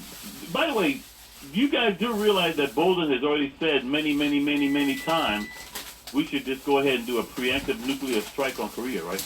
Yeah. I've been even having feelings that they want to do something crazy like that in the first place. What MacArthur wanted to do. Yeah. And when Truman found out, he relieved MacArthur and replaced him. Yeah, they've been wanting... So, as far as the John Birch Society goes, and MacArthur's right-hand man was a founding member of the John Birch Society, America has not been great since the day that MacArthur was relieved. So when you hear Donald Trump says, we're making America great again, they're taking it back to when MacArthur was in, and they're going to finish what MacArthur had planned. Yeah, I wouldn't be surprised. As far as China and Korea goes, that's bullshit. China had operatives within the ruling family of Korea. Mm-hmm. That's why the guy who runs Korea had them killed, including one of his brothers. Oh, that's So now China explains doesn't it. have that. Now China doesn't have that kind of control or insiders because the brother was hip to who was being loyal to China and double talking to North Koreans, as you guys call it. So he had them eliminated. Is that why he's in Beijing right now, then? To try to pan that shit out? Letting them know that the two Koreas realize the United States is a threat, and it's time for them to stop this bullshit about. Let me refresh your memory. MacArthur was going to bomb China too. With nukes? Do you have any idea why Yeah, why not? the Trump administration hates China? No. What organization do I keep talking about that nobody else will? John Birch Society. Guess where he died? John Birch Society. Where did he die? Where he died. Where did he die? He was never a member of the John Birch Society. They named it after him because they called him the first official victim of communism who was killed in China. Mm. Really? So we're fighting. It's crazy when you We start did. on. No, This they're- ain't your fucking planet, and this ain't your war. No, let them fight. But that we're shit. victims of this These war. white boys have been These white boys have been planning this shit for the last now going on 60 plus years. It took them a while. They've had some setbacks. Mhm. And now everybody's afraid to take Trump out because they take Trump, who do you get? Pence! Yes! Pence. There you go. The super fucking And friends. if Trump doesn't go along with the program, he'll end up like Robert De Niro did in the movie Machete. Dead And if as- you watch the movie Machete, you'll notice that practically everything Trump said during his campaign, Robert De Niro said in Machete 5 years ago. Yes, he did. Welcome to America. Of course he did, including the wall.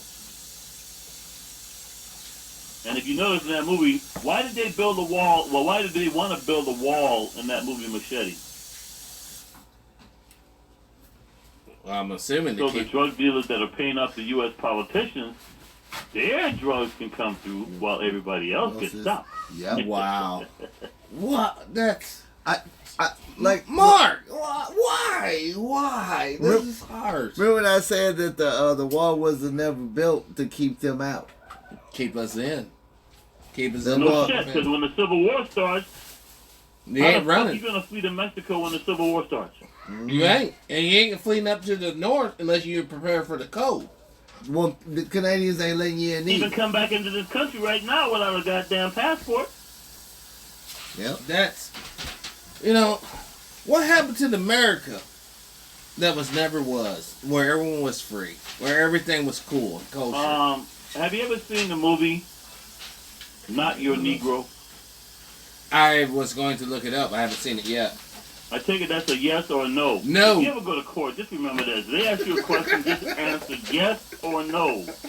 That would be Anything negative. else I can use against you. Yes, So I'm sir. going to rephrase the question. Have you ever seen the movie Not Your Negro? No. That movie, of course, James Baldwin. I love that movie because he didn't join the NAACP either because he knew how much house niggas they were. I refused to join them too. But my point is this, okay? When you ask your questions, and if you see that movie, Not Your Negro, you will understand. Because in that movie, Robert F. Kennedy runs for president. And James Baldwin goes, you motherfuckers ain't even been here long. We've been here a lot longer than you have, and you already got a white boy running for president. Well, maybe in 50 years, you all will have somebody. Barack Obama. That's Now, what when we did get. Robert Kennedy run for president? What was it, 68? Or so? Sorry, he didn't say 50, he says 40. I'm sorry, he says 40 years. Like When did Obama get elected? He got elected in 2008. Exactly 40 years, just like Robert Kennedy was telling us.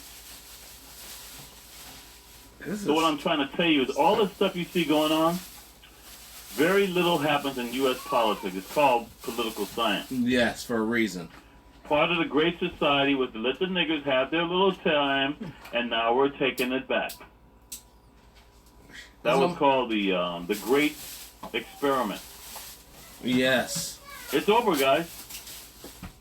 Because everybody kept saying, we would never have a brother in the White House. You had your brother. We gave you 8 years. It's over. Now it's back to and business. it ain't never going to happen again. It's back to business. There you go. Back to business. I'm serious. Well, in fact, a lot of the whites who supported the civil rights movement, they became what you now know as the neocons. Why are they neocons? Because they were Jewish. I don't give a damn if you want to call it ethnicity, religion. They call themselves Jews. Right. They were the Jews supporting us, and they couldn't deal with the black militants who got sick and tired of white Jews telling black organizations how to do things. So when Stokely Carmichael and Malcolm X and others came out strong, these guys said, well, fuck the niggers. And the very folks who were helping the blacks turned on the blacks. And since 1965, they've been trying to dismantle the Great Experiment. Oh, shit. That's why you got guys like Paul Wolfowitz.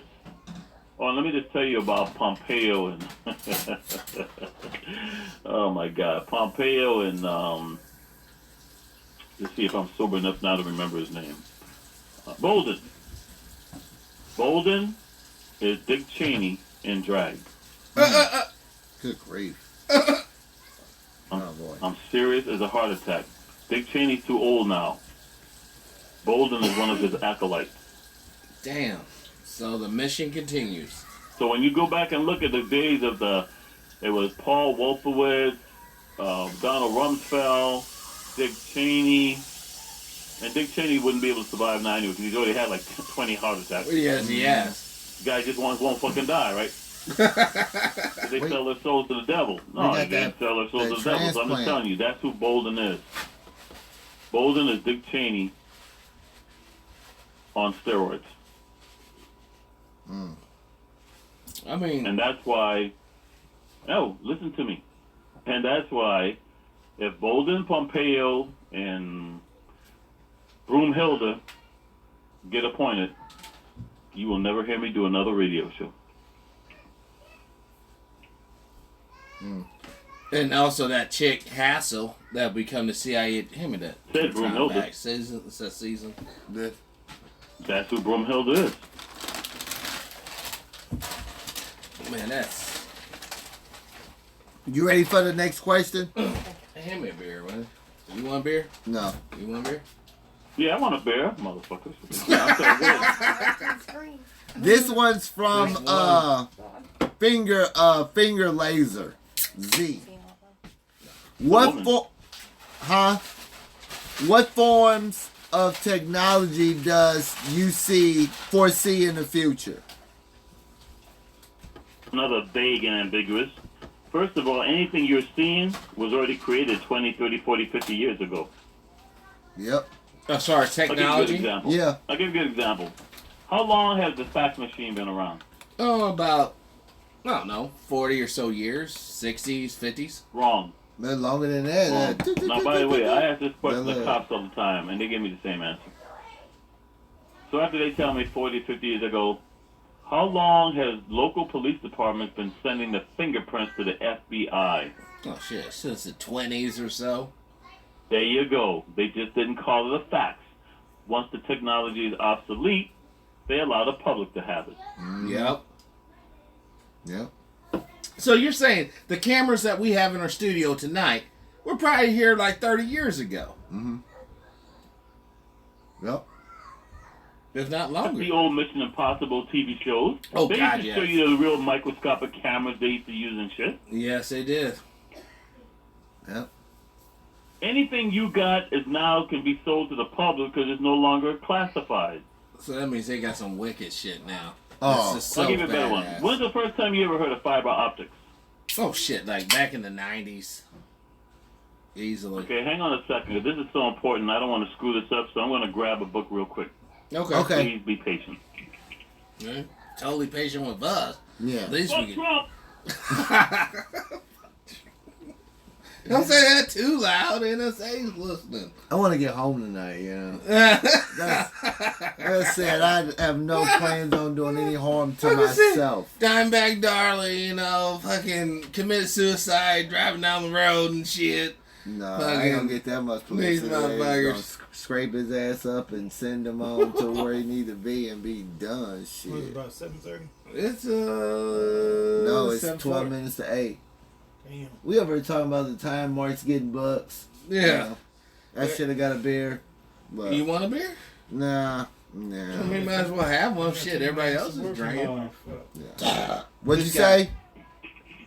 I don't care about you guys, but the listeners out there, I apologize. 'Cause I wasn't planning on doing this, but since you... All right. When is the first time you ever heard of fiber optics? You said like in the 90s. Yeah, 90s. All right, I have a book. It's hard to find. I don't recommend you guys. Well, I'm not saying I don't recommend it, but it'll probably cost you $200, $300, $400. Oh, shit. But I have a copy that's signed by the author. The name of the book is called Code Keepers. Code Keepers. Code Keepers.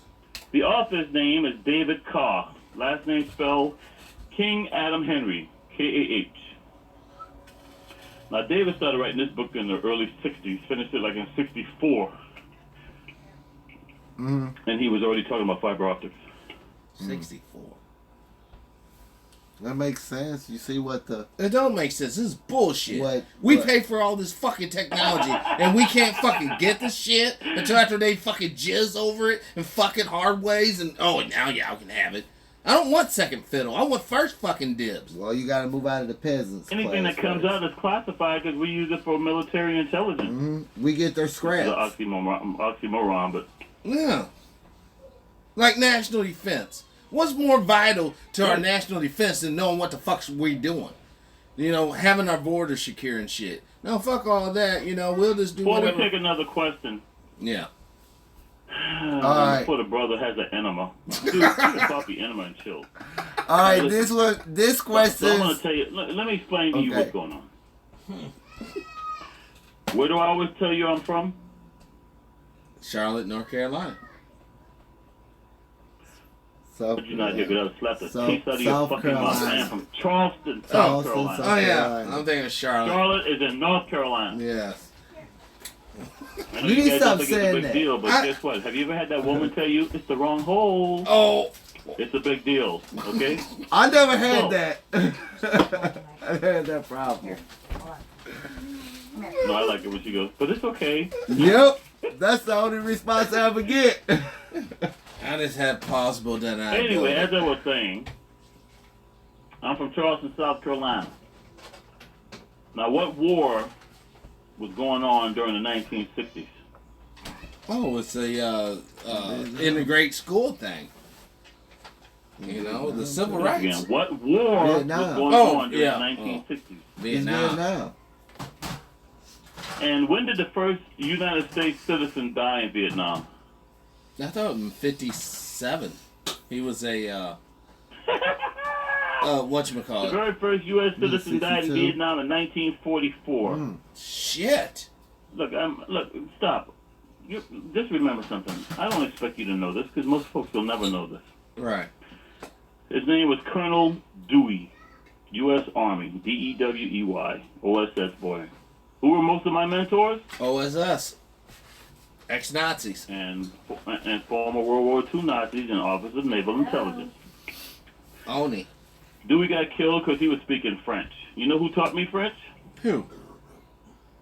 Aristocratic Vietnamese that were brought to this country. Well, that makes sense. You ready for the He next was one? going through a checkpoint in a Jeep with a driver. Got to the checkpoint like an idiot. He spoke French instead of speaking English. And they shot and killed him because the Vietnamese hate whom? The French for fucking them up for so many There years. you go. So let me just tell you a little brief history here. During World War II, going back to your question about Korea, by the way, there was no North or South Vietnam. There's only a Vietnam. Right. Ho Chi Minh wanted what? One Vietnam. What does he have today? You know, he's dead. What does he have today? One Vietnam. We call it Saigon. Today it's called Ho Chi Minh City. So let's go back to Korea. What does Korea want? One Korea. There you go. So, during the World War II, Japanese pilots would shoot down U.S. and Allied pilots. Ho Chi Minh would send his guys out in the water, risking their lives to save American pilots, Allied pilots. At the end of the war, Ho Chi Minh thought they were going to do what? Give him his props. Give him some sort of payback. Allow him to have one Vietnam. Now, before the war, guess who occupied that area? Guys like, you know, Russia and all that, Japan. Yes. Now, the French occupied them immediately before World War II.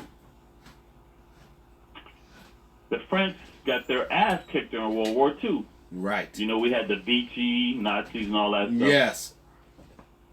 So at the end of World War II, the French were not strong enough to go back and occupy Vietnam. And unlike what Ho Chi Minh was hoping at the Geneva Conventions, which were held in France, they said, fuck you, we ain't giving you shit.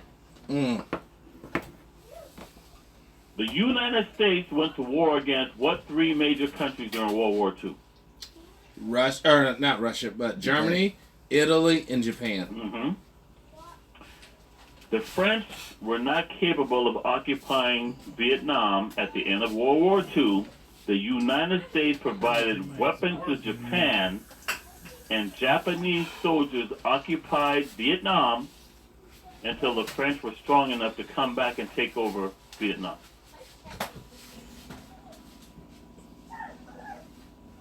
Yeah, we're their helpers. They're fucking helpers. 1954, the French says, okay, Japan, thanks a lot, we can handle this now. The French came back in, occupied Vietnam, and the Vietnamese whooped their ass. So if you're bored sometimes, look up what's called Dien Bien Phu. D-I-E-N, B as in boy, I-E-N, P-H-U, Dien Bien Phu. The French suffered such a major ass whooping at Dien Bien Phu, that's when they called in the United States to help. We first sent in special forces. Right. And they were doing things over there from 1954 up until 1962. During that time period, Eisenhower, who everybody was to talk about how he was such a great guy. Eisenhower was an asshole. But Eisenhower was smart. Instead of using U.S. conventional forces, guess who he would use to overthrow countries? CIA? There you go. Dude, you guys are sharp. You're starting to scare me. I'm going to put you on the fucking contract list to be eliminated. So anyway, so like in places like in Iran, 1954, I take him out. Go down to Guatemala, I take him out. Well, we have a saying, you know, the Marines are too noisy, can't use them, send in the gentlemen of CIA. So anyway, so what happens is, OSS boys were over in Vietnam, like Dewey. OSS is the ones who created special forces, primarily out of Fort Bragg, North Carolina. I'll talk to you tomorrow. All right. Today it's named after Kennedy, John F. Kennedy. So all this bullshit you guys hearing about him, he supported that crap as long as it was a covert war over there. He just didn't want to get us into a full-scale war. When Johnson came in after Kennedy was assassinated, they had this bullshit Gulf of Tonkin, which is basically special forces have been fucking with the damn Vietnamese forever. Vietnamese got tired of it, sent some patrol boats out, and they lied and claimed that the patrol boats attacked some U.S. naval vessels like the USS Maddox. Johnson used that to justify going in as a full-scale war, because Kennedy wouldn't give them the full-scale war they wanted. But he did. What happened was when Nixon was president, and I'm not being like a drunk here, Eisenhower was busy screwing his cousin. Nixon was actually running the White House. Nixon thought he was going to get elected in 1960, but since the mob helped Joseph Kennedy steal the election for John. Kennedy got in, Nixon didn't get in, so all the promises that Nixon had made prior, now they had to go back and try to tell Kennedy, by the way, we promised the Cubans down there that we were going to help them. Bay of That's how Pigs. Kennedy got stuck with the Bay of Pigs. We promised the Vietnamese we were going to help them, and that's how we got stuck with Vietnam. In fact, there were some assassinations going on where they took out certain leaders down in South Vietnamese too. So I'm just saying, what happened was our very first U.S. casualty was Colonel Dewey. I'm one of the few guys who writes about him. I'm one of the few guys who has photographs of him, but I'm one of the few guys who know what I'm telling you. So anyway, we've been in Vietnam since the 40s. We helped the Japanese occupy Vietnam until the French got strong enough to come back. The French came back, got their ass kicked. The U.S. went in instead because in France, they need Vietnam for what? For rubber. It's the slaves. Michelin Tire Company. Rubber. They need those rubber fucking But what was the trees. number one reason why they needed it? Don't know why. The number one. I thought Have you ever heard of Popeye Doyle? The who? Popeye Doyle. Gene Hackman was a former Marine. He was an actor. Gene Hackman played the character Popeye Doyle in the movie The French Connection. Oh, I heard it. Yes. So I'm going to ask you again, what was the number one reason why France needed Vietnam? By the way, when I talk to real old guys from Laos, Cambodia, Vietnam, I don't speak their language, but I have no problem speaking to them. Why is that? You understand where they're coming from? Because they all speak French. Oh. They hate the French because that was called French Indochina. Mm. France needed Vietnam because of the opium. Yep. Giving the people hope. That's what the movie The French Connection is all about. So you got rubber and you got opium. Mm. The U.S. came in, helped the French out after the war, and the rest is history. I mean, but this is sad history. Because we're talking about the history of illicit drug use on this population to fucking put Oh, our... please, spare me the bullshit, virgin. I did a radio show with Carl Nelson back in 2001, and that was my last radio show with him because I know G.W. Bush. Daddy Bush and I were close. I never really talked to G.W., but I'll tell you this much, because I don't care right now. Hang on. Let me take another sip. I'll tell you this. I quit LAPD in 2008 because I wouldn't lie for them after a major shooting. Barack Hussein Obama got elected right after I told LAPD I was out of there.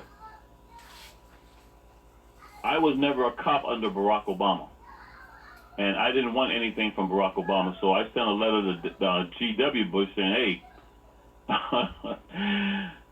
Daddy and I go way back. And Barack's his new president. I don't want anything with Barack's name on it. So I want you to make sure that the White House sends me everything from the White House, thanking me for my retirement from LAPD. Don't send it to LAPD because I can't stand those bastards. Send it directly to my post office box. And the White House took care of it. Wow. You ready for the I next have nothing question? with Obama's name on it.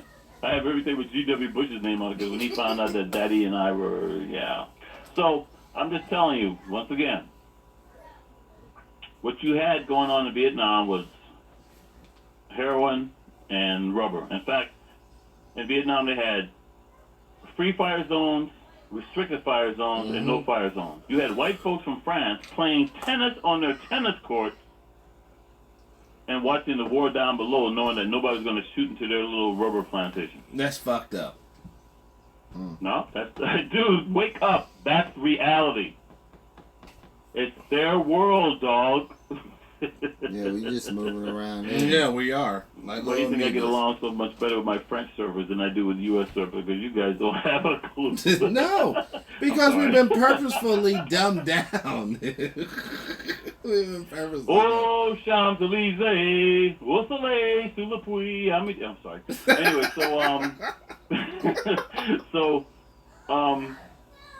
we lost 58,000 folks in Vietnam fighting for a bullshit war because, once again, just like you talk that crap about Korea and China, Right? there are folks in this country who didn't bother talking to Vietnam and they thought that China was trying to take over Korea. I'm sorry, take over Vietnam. The Vietnamese hate the Chinese. Why do they hate the And Chinese? I'm just going to tell you this. Hey, I'm giving you a scoop. Today is March 30th, 2008. Year our Lord. My prediction... 2018, I'm sorry. Still year My of our Lord. prediction is Donald Trump will not meet with the leader of as you so-called North Korea. Kim Jong-il? Yeah, they're supposed Nope. to be meeting.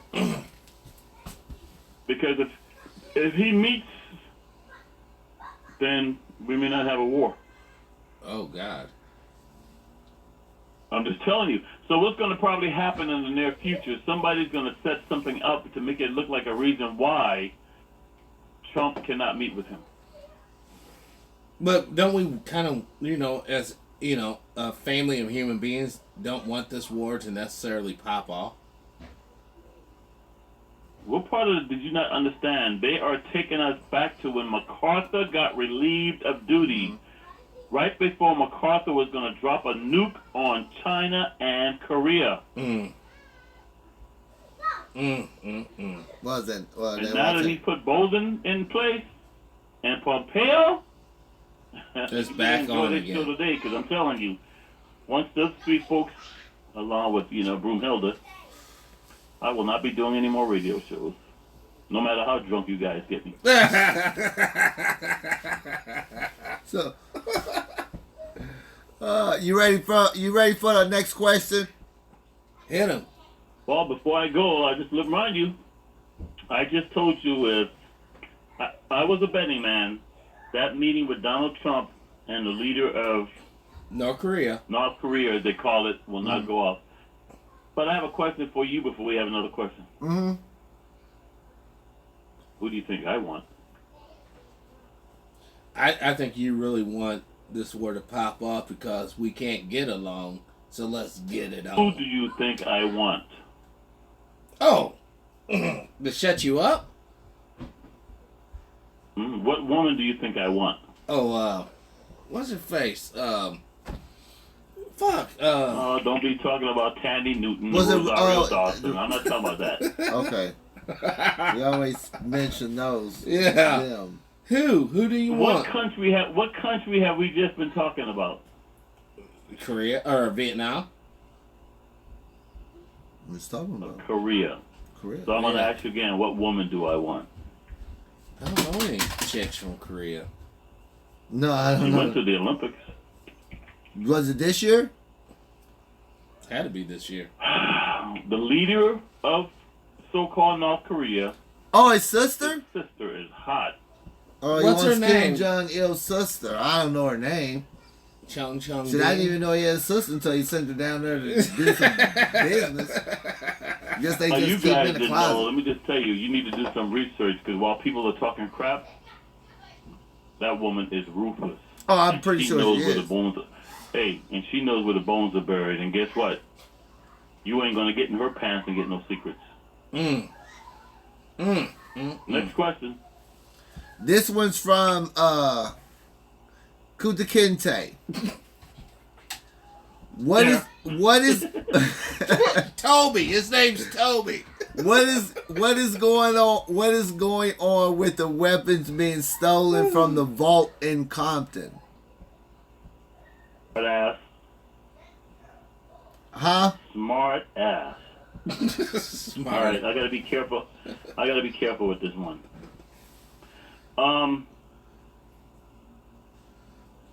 Go back and watch the movie Lethal Weapon 3 with Rene Russo. In that movie, you will see. By the way, all 4 Lethal Weapon movies are based on true stories. Just to give you an idea, in Lethal Weapon 2, they talk about the Cougarons. Mm-hmm. When that movie came out, there was a trial going on in Chicago, and the jury had to be sequestered so they wouldn't see that because it was so close to reality. I'm not making this up. Every one of those movies, I could tell you. And when they made Lethal Weapon 4, my favorite Chinese restaurant in Chinatown in L.A. mysteriously burned to the ground, which is where they filmed much of that movie. Because I guess they showed some stuff in that movie with Jet Li they didn't want the average American to see. And the triad, why you guys talk about the Sicilian mob, the Jewish mob, the Irish mob, Knights of Malta, please. The triad from China has been around centuries longer, and they are ruthless. I don't fuck with the triads. Hey, I don't fuck with the triads. So anyway,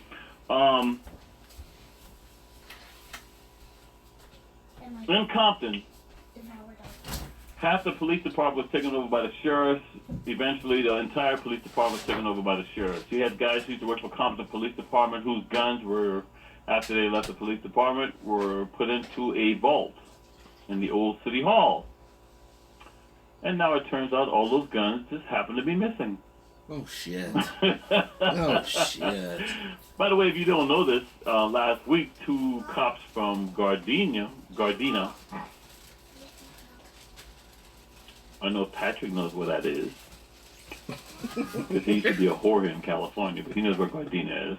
So anyway, 2 cops from Gardena just got busted. Both got 17 years on the job. They both got busted for selling guns to people they don't have permission to sell guns to. So what I'm telling you is lots of guns out there on the street. Guess who's providing those guns to the community? The cops. Mm-hmm. Dirty cops. And if you look at the movie Lethal Weapon 3, you will see black gang members. And what got Rene Russo and Mel Gibson in trouble? They started poking their nose and going, wait a minute. This gun was confiscated by LAPD a few years ago. How the hell did this gun get back on the street? Right. There you go. If you also go back and watch that movie, you want to know what you see? A huge poster in the lobby of this fake LAPD station. And guess who they badmouth in that movie? Who? The NRA. Fuck. That movie came out in the 90s, and that movie was telling you the same shit that you're hearing now.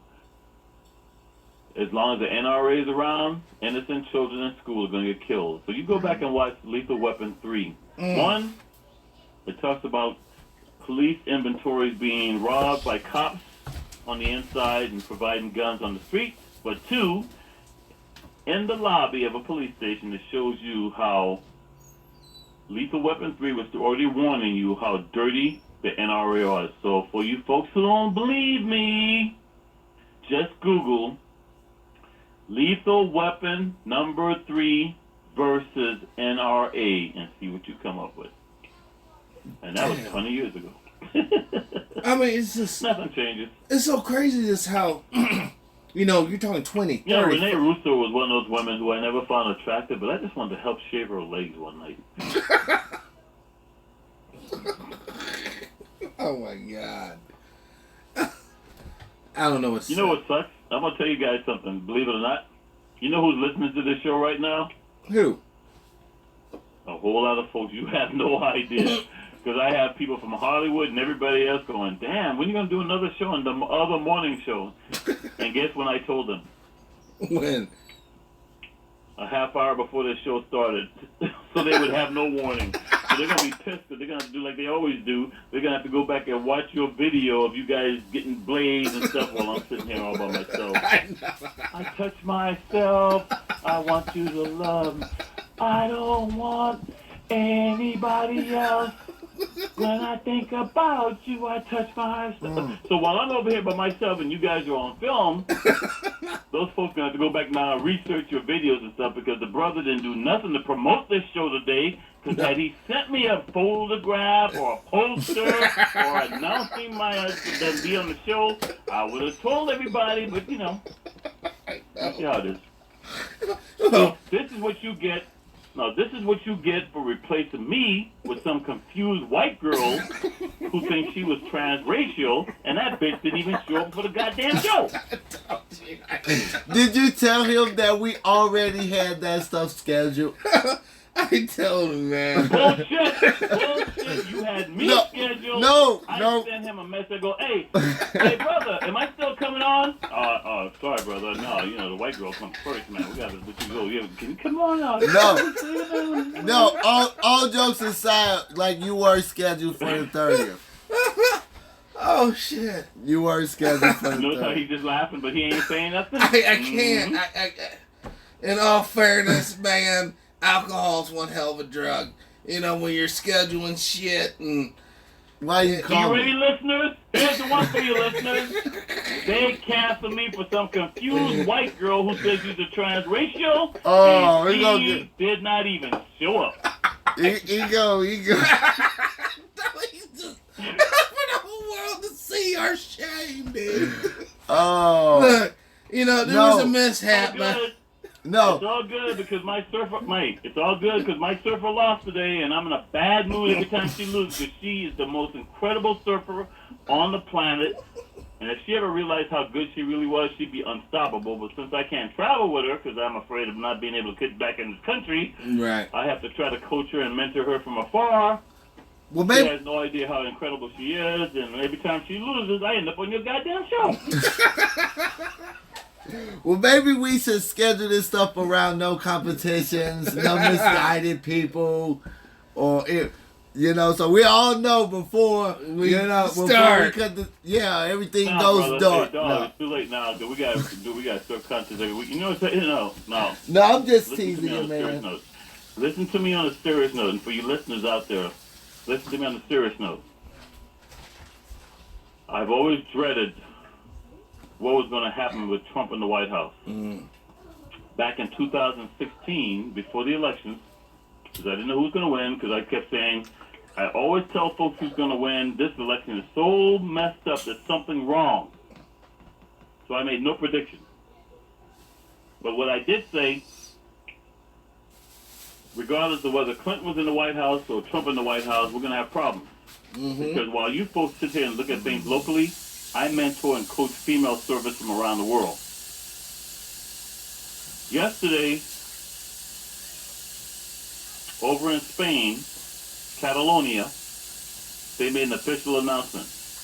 One of the biggest offshore yacht races has been canceled. Why?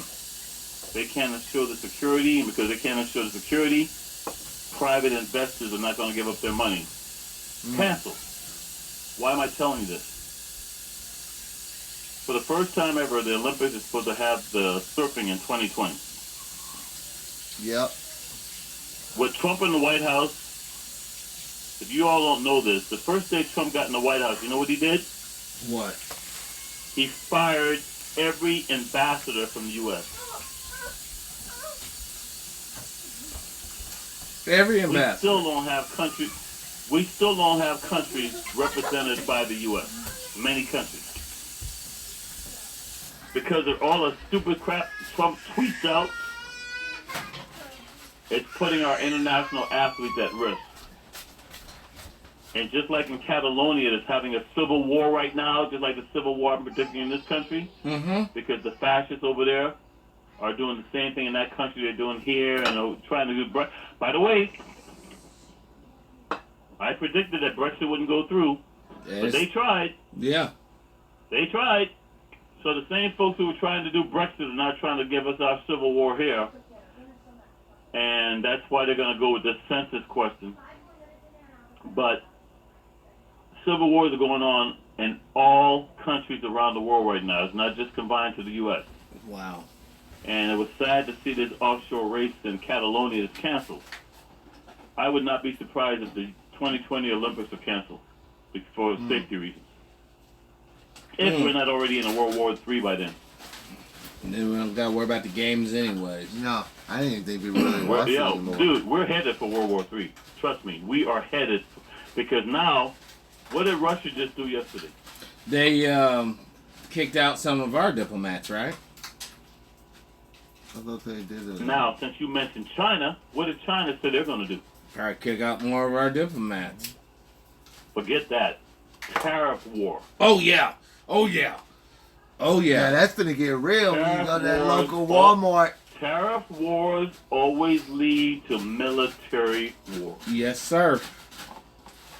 Because when you go to that Walmart and you want to get that little candy bar or little screwdriver for $1 and you got to pay $10, oh, hell no. What pisses me off about all this? There was a time when I spoke 7 languages, but the 2 languages I never bothered learning was Mandarin and Cantonese. Right, Chinese languages. What's a lot of? Well, Rosanna Stone or Rosetta Stone's out there. You can still learn. No, God. Oh, gee, going, y'all. So we have another question, sir? Yes, we do. This is from. Well, that's a good thing because we started late.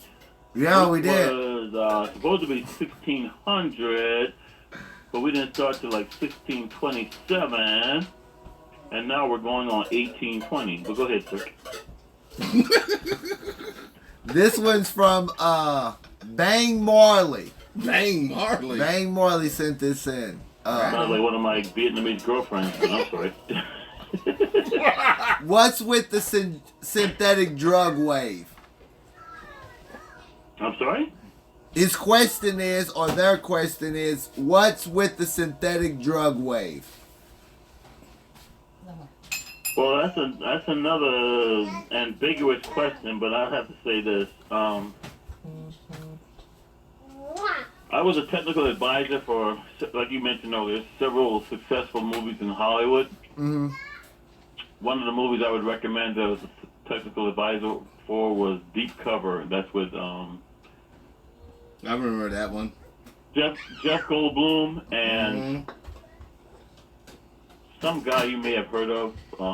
He used to call himself Larry Fishburne, but now he calls himself Lawrence Fishburne. Yes. And in that movie, they already show you how they had to come up with a synthetic cocaine Yes. that would flood the market. It was undetectable. Yep. And what I would just say, the greatest line in that movie, I thought I was an undercover cop pretending to be a drug dealer. I'm nothing but a fucking drug dealer pretending to be an undercover cop. Right. That's crazy. You know what made me proud though? What movie came out 2 years ago that actually mentioned Deep Cover? Well, I shouldn't say 2 years ago. Within the last 2 years, that mentioned Deep Cover. I don't know. What? Straight out of Compton. Oh. In that movie, Straight Out of Compton, they actually mentioned Deep Cover. Now I never did see that movie because. And I will say this: I've helped several Hollywood movies, but I have to give credit to Jeff Goldblum and Larry Fishburne because I helped Jeff Goldblum's wife a week earlier for Thelma and Louise. Jeff Goldblum and Larry Fishburne gave me credit. So if you ever to go on IMDb, they actually gave me credit for that movie because most of the other folks, they don't give me credit for anything, but I don't care. I didn't do it for money and I don't charge them. I did it for free because I don't let nobody own me. I don't take no money. It's at my surface. I do it for free so they can't tell me what to say or do because I don't get no pay from them. Exactly. Or us. Exactly. In fact, I'm paying for some of my girls to come here because they get no money. So anyway, but I will say in that movie, Deep Cover, it's a dated movie. It's an old movie, but if you go back and watch that movie, the same shit is still going on. You know, and Mark. then guys like Michael Rupert. Hey, you guys ever heard of Michael Rupert? No, I can't say I have. Who is he? All right. Okay. Hang on, let me write this down because I don't have to remember tomorrow what I said to you guys. Deep Cover. All right. There were 3 guys on LAPD, all named Michael. All got fucked over, all got run out. One's name was Michael Rupert.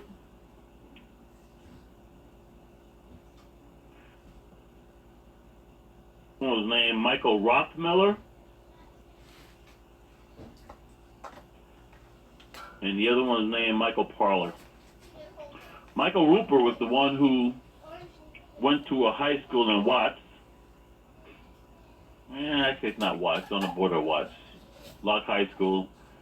And said to the CIA director, dang. Got his ass fired. Why are you bringing this? Let's start this one over. We never use the word "the" in front of CIA. Mike Rupert was a guy who went down to Locke High School on the border of Watts confronted CIA director and said, "I know you guys are bringing the drugs into South Central." That CIA director was supposed to resign a week later. By the way, Mike Ruber was found dead on his boat, allegedly committing suicide 2 years ago. Oh, shit. Oh, shit, Sorry. man. These people don't Sorry. have a long memory, dude. They Right. have a long memory. He used to do radio shows with George Norrie and a whole bunch of other folks. So that's like Mike Rothmiller. That's Michael Rupert. Mike Rothmiller is a guy who used to work OCID. Yeah, Organized Crime Intelligence Division for LAPD. He wrote a book right before the O.J. Simpson trial. And because of that book, Willie Williams, when he took over LAPD, he shut down OCID. But there's a book called L.A. Secret Police by Mike Rothmiller. And there was some other guy named Mike Parlow. We don't know about him. So I'll just say this. The funny thing is all three of those guys had very similar backgrounds. They all got run out of LAPD. One's dead, two's still alive, but two of them still watch their back. Yeah. So is there like How the a hell did we get into that? organization? Wait a minute. How do we get into that? I was So hoping anyway, so if you go back and watch, there was a movie and a book, San Jose Mercury News, and there was a movie that came out about this guy from San Jose Mercury News who talked about bringing the drugs. Oh, by the way, because you know we had that one guy, Ricky Ross, right? Yes. You know there's Ricky Ross, and then there's Ricky Ross, right? Yeah, the rapper. Fuck. Okay, do you know what I mean when I say there's Ricky Ross and Ricky Ross? Right. They're not the same people. One's a poser. The other one's the real guy that drove up 95 there and delivered cocaine. What the fuck you talking about? But okay. So anyway, Ricky Ross, who's the real Ricky Ross, he can't even use his real name because the phony Ricky Ross, who's the house nigga for the whites, has stolen his name, Right. and he's a rapper. Right. Meanwhile, there's the other Ricky Ross, who was a conduit, bringing the drugs in. So you guys have to see the movie American Made, which is the reason why Weinstein has been taken down. And, Wait, the movie American A lot Made of is the reason for Me Too? Is the reason why Harvey Weinstein was shown to be the sexual predator he is because of one movie? wake the fuck up, dog. American Made shows you bringing the drugs into this country and shows you the connection to the John Birch Society. Not just Donald Trump's Ollie North's connection, but also Hillary Clinton's. Oh, shit. And that's why Kevin Spacey was taken down. Kevin Spacey, he's in, House of Cards. and in that show, it shows you the Bohemian Grove. Elysium and it shows Field. you everything. Yes, it does. It really does. It really does. Yeah, I mean, you look through all 5 seasons, you'll see the progression of it all. Yeah. You ready for the next question? And I will have to say this. I was shocked as hell when somebody actually acknowledged that she is following what I write on Facebook. I got it there. Who?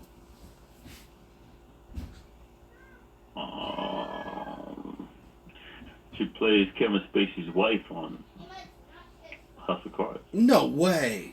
Claire Underwood? Or that's her stage Well, name. that's not a real name. Yeah. Wow. What's wild? What sucks is, who knows? She might be listening right now. Well, I know her friends are listening, so they'll tell us. Dude, when she played in Forrest Gump, I would have drunk her bathwater. Who did she play? Jenny. That was Yes. Jenny? Oh, shit. I did not know. Yeah. Why do you think Forrest is all wigged out about it? I'm trying to tell Put you that that you have thing no on. idea who's listening to this show tonight, and worse, who's going to find out I was on this show tonight, and they're going to track this down. Because, dude, I'm starting to read shit in the news. That I'm we be starting to watch talking about. Hollywood movies, And all they do is steal my shit. They don't give me credit for it because Hollywood has lost all function of originality. Yes, they So have. what they do is they follow me, they read my shit, they steal it, they do research, then they go out and write a movie script or a TV script or a news story and go out and do their thing. And I don't care because at least the people out there will be informed. Right. But yeah. I mean, I can't I'll thank just you tell you enough for all the I've got pro a lot bono. of folks within Hollywood who they don't communicate with me directly, but because I'm the administrator for all my Facebook sites, Facebook tells me who's following me and who's monitoring my shit. Yeah. All right. I mean, I troll your Facebook. And I have to say this: she was married to Sean Penn. But he's a nut Sean Penn job. was in a movie. I'm sorry. Sean Penn's a nut job. He's a crazy fuck. Just relax and listen. Okay. She was married to Sean Penn, and even though I'm not a Sean Penn fan, one movie I would recommend you see: Falcon and the Snowman. Falcon and the I Snowman. know you guys never heard of it because that's how I roll. Falcon and the Snowman. You guys have no idea what's going on. And the second movie, Yeah. there was a movie that came out after Cheney and Rumsfeld and everybody else lied about the yellow cake uranium in Iraq Yes. to justify us going in to bomb the hell out of Iraq. Do you know what that movie is? No, what? I want to say the Hurt Season, but I'm not sure. if Hurt that's it. Season. What was that? Hurt Season? No, and it wasn't Hurt Season, it was Hurt Locker. But no, that's Yeah, that's what it was. Hurt Locker, Okay. yeah. I seen that movie, man. I seen that movie. It was crazy. That's not the movie. It's not? Sean Penn plays the husband of a woman named Valerie Plame. You guys got homework. No, Valerie Plame. right. Okay. Sorry? Nothing. You ready for the next question? The next question. This one's from Caitlin Jenkins. Ooh, that sounds like one of the white. I'm sorry, never go ahead. Is it possible to get these sadistic, tyrannical, that other word she blocked out of her without mass violence because we know they all have the firepower and the deceptiveness? I'm sorry, brother. Go back again. That was by Caitlin whom? Jenkins. And she's asking what? She's asking, is it possible to get these sadistic, tyrannical, I guess she was trying to say, fucks or you fill in the blanks, basically, out of her without mass violence because we know they have all the firepower and the deceptiveness. Hey, Caitlin. Probably one of my exes. There's a God. Yes. I was talking to some folks the other day, and it was funny. I was in my dentist's office. God, she's hot. Thank God she's married. Anyway, so I was talking to my dentist one day, and she goes, "So, do you really believe there's a Jesus?" I'm like, "Let me tell you a little story. I know there's a God. I've done some stupid things where I've been shown there's a God." Appreciate it. And what I would just say to you is this, Caitlin. Lucifer is having a good time. Lucifer is not going to be the ultimate champion. You have folks right now calling themselves Christians who are anything but. Now, this month in April 2018, find a copy of the Atlantic magazine. I've been telling folks for years. The John Birch Society, the evangelicals, the greatest accomplishment of Lucifer was convincing enough atheists he doesn't exist. The greatest accomplishment of the John Birch Society, with the help of the evangelicals, is convincing U.S. Armed Forces personnel and law enforcement personnel that they're patriotic Yes. and that they're Christians. Yes. They are neither Christians and they are neither patriotic. Right. They wanted to destroy the Republic. Everything I've been warning folks about for the last 15 years, and this is before I even knew that Donald Trump was going to run. And for those who wouldn't know this, Patrick talked earlier about me being a member of International Who's Who. I would not even be a member of International Who's Who if it hadn't been for Ivana Trump. Right. Love you, Ivana. I gave Donald a pass because she was married to him, but there's some things I won't say. But during their marriage, he was an anal whore. Now that they're not married anymore, I don't give him a pass. And I'll just say that when it comes to what's going on right now, Mm-hmm. and you look at all the plans these folks have been laying down within the John Birch Society, they call themselves Christians. In Atlantic Magazine, this brother, well, I don't even know if he's a brother, but I guess he's a brother in love. Atlantic Magazine confirms everything I've been trying to warn you folks about for the last 20. Now, once again, guess what group he does not does not even mention or recognize? John Birch Society. But what he does do is recognize the Catholic Church and the evangelicals, and how, in spite of the fact that Trump is anything but a Christian, the evangelicals got hooked. Right. So let me just spell this out for you folks. Back in the 70s, when Jimmy Carter was president, James Earl Carter, the evangelicals,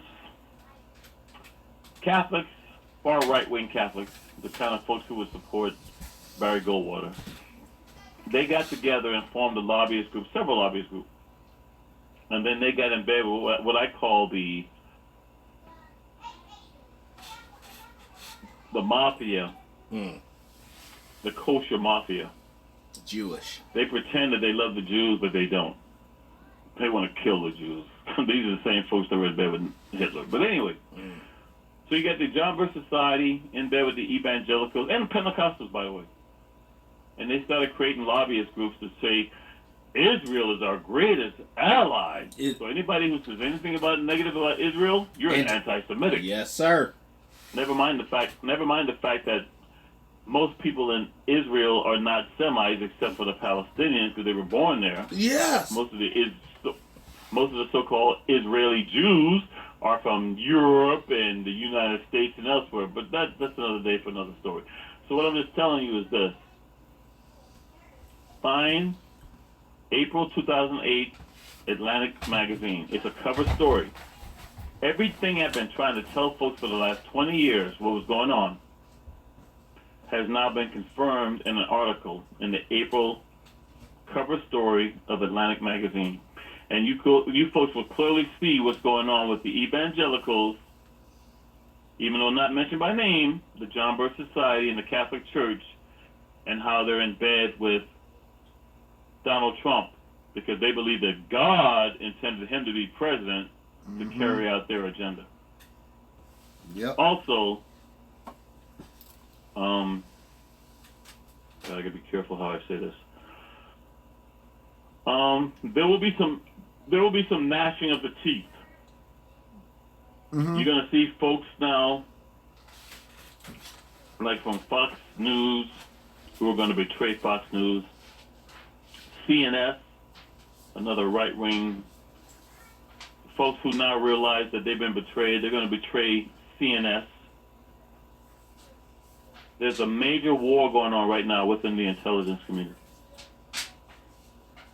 I'm not a fan of Hillary, but I will say that folks realized what was going on in Donald Trump's camp, that 40 high-ranking intelligence personnel within the Republican Party publicly endorsed Hillary Clinton. There's a major purging going on within the intelligence community. So that's why if you listen very carefully, who was just fired from the State Department? Who is that? What's his face? Oh my God! And they Not Tillman, or what's it him? Soon we forget. Rex Tillerson. yes, Tillerson. If you listen to any of his speeches, not once do you hear him say, I was very proud to serve within the Trump campaign. More importantly, because you know me, I was trained, if you listen carefully, he tells folks there to keep the good fight going. In other words, Keep John Burst alive. they're not in bed with the Trump campaign. They're not in bed with the phony crusade that are coming back. And they need to try to keep a low profile while working within the State Department to stop the agenda of the John Birch Society and the folks that are manipulating Donald Trump. You know, so Trump. Wait, brother, listen to me. Listen to me. While I'm talking to you right now, you would not believe after the last 2 minutes, my phone's going haywire. But I'm sorry, go ahead. So Trump himself is just basically he's not in on the no, you think? Or you think he's in on the no? Donald Trump never thought he would win. Melania she's devastated that he won because, I mean, come on. If Obama's wife had naked photographs on the internet, would he have ever been president? No, sir.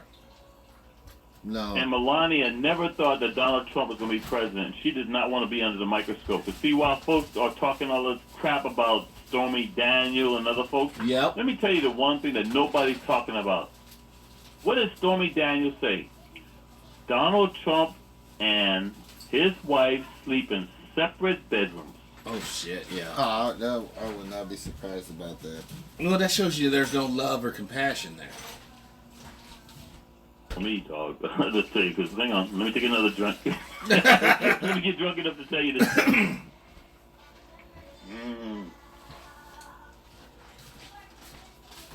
I was told from day one that Melania is a FSB asset, so that whole wedding thing is arrangement anyway. So, What's SSB? oh God, you ever heard of the KGB? Yes. That was Soviet Union. They were replaced when Russia became independent, and they're now FSB. Oh shit. Our first lady, first spook. Hang on, let's see here. What time do you have? It is 8:41. Bye. No!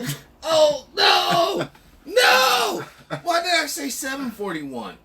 Why you do that? No! I knew he's finna do that too. No! And Dude. there you have it, folks. The man himself, Mark from Anaheim. Oh, he's a little surprised. I'm but I still, know it was coming. yeah. I'll have a naive moment here, but you know, we're right there. Yeah. We're right there, right there. Well, folks, I hope you enjoyed. Our show. I mean, wasn't a full 3 hours. No. You know, I mean, it was close. I mean, I guess we can ram them off for 15 minutes, but you know, he wants to do all of that. But you know, my whole thing that I came away with, you know, was seeing just how deep this thing really goes. I be trying to get the questions in and everybody sent in. I be trying, but Mark just be talking and talking. Well, because he hasn't finished his thought. You know, we got to finish the thought. If I cut him off, then I'll get a comment. Yeah, why you cut him off? Shut the fuck up and let him talk. Yeah. You know, next is gonna be, how about you just get him on? You Yeah. know, you two gonna you do guys something just else. disappear. Just go out. You know, let the fucking computers do their thing. But I just want to say thanks to everybody that watched the show. Yeah. Appreciate it. All the support. You know, thank you for sending the donations. P.O. Box 133, DeSoto, Missouri 6320. Yep, and patreon.com/DimebagTV. Oh, yeah. 630020. 63020. Yeah, 63020. Yeah. And, my bad. No, you're good, man. It's Friday. And this is listen, folks. We have all had a shitty ass killer week. It's one of the two, actually. And the thing about it, we come together on Friday nights to disseminate all this information we learned. I got some good stuff I want to talk about. Special report. I got basically A gentleman named Jimmy. He'll be coming on special report. We'll be doing paranormal discussions, talking about things that go spook in the night. You know, he's very well versed. I already checked out a lot of his stuff, a lot of his postings. We're going to have some other folks coming on. Hopefully, and I'm going to drop the fucking H-bomb. Hopefully, Judge Joe Brown will be on this show very, very soon. Judge Joe Brown, folks. We're going to get some old school wisdom from this brother. And, Yes. you know, we did have a mishap last week. You know, I guess, you know, couldn't make it. It was We're not my holding it fault. against him or nothing. Well, Mark knows we had him booked for the 30th. He knows this. Well, I can't. But You know, look, when I'm over here mad, hatting it at the computer, all kinds of stuff happens. We get caught up in the moment, or should I say Right. get caught up in the moment. I'm like, yeah, I'll book you for the 12th. I already have 4 people booked for we're the trying to 12th. get professional, but it's a work in It progress. is a work in progress. You know, look, you guys come to this show for this authenticity, for its, you know, the feeling you get from watching this show, because we really do believe in what the fuck we're talking about here. Even if we do, you know. Yeah, man, Has- I wouldn't even be doing it if I didn't believe in it. Oh. Yeah, fuck no. I mean, shit, we have better things to do on Friday night. You know, Yeah, I got a whole house full, a beautiful wife. I got shit I could be doing I can go be chasing tail, that you could be doing.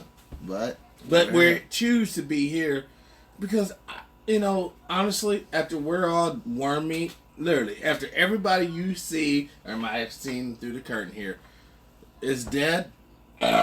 somebody coming out like the realness that comes from the show. Yeah, it is realness, man. It's all about being real because I believe this 100 fucking %.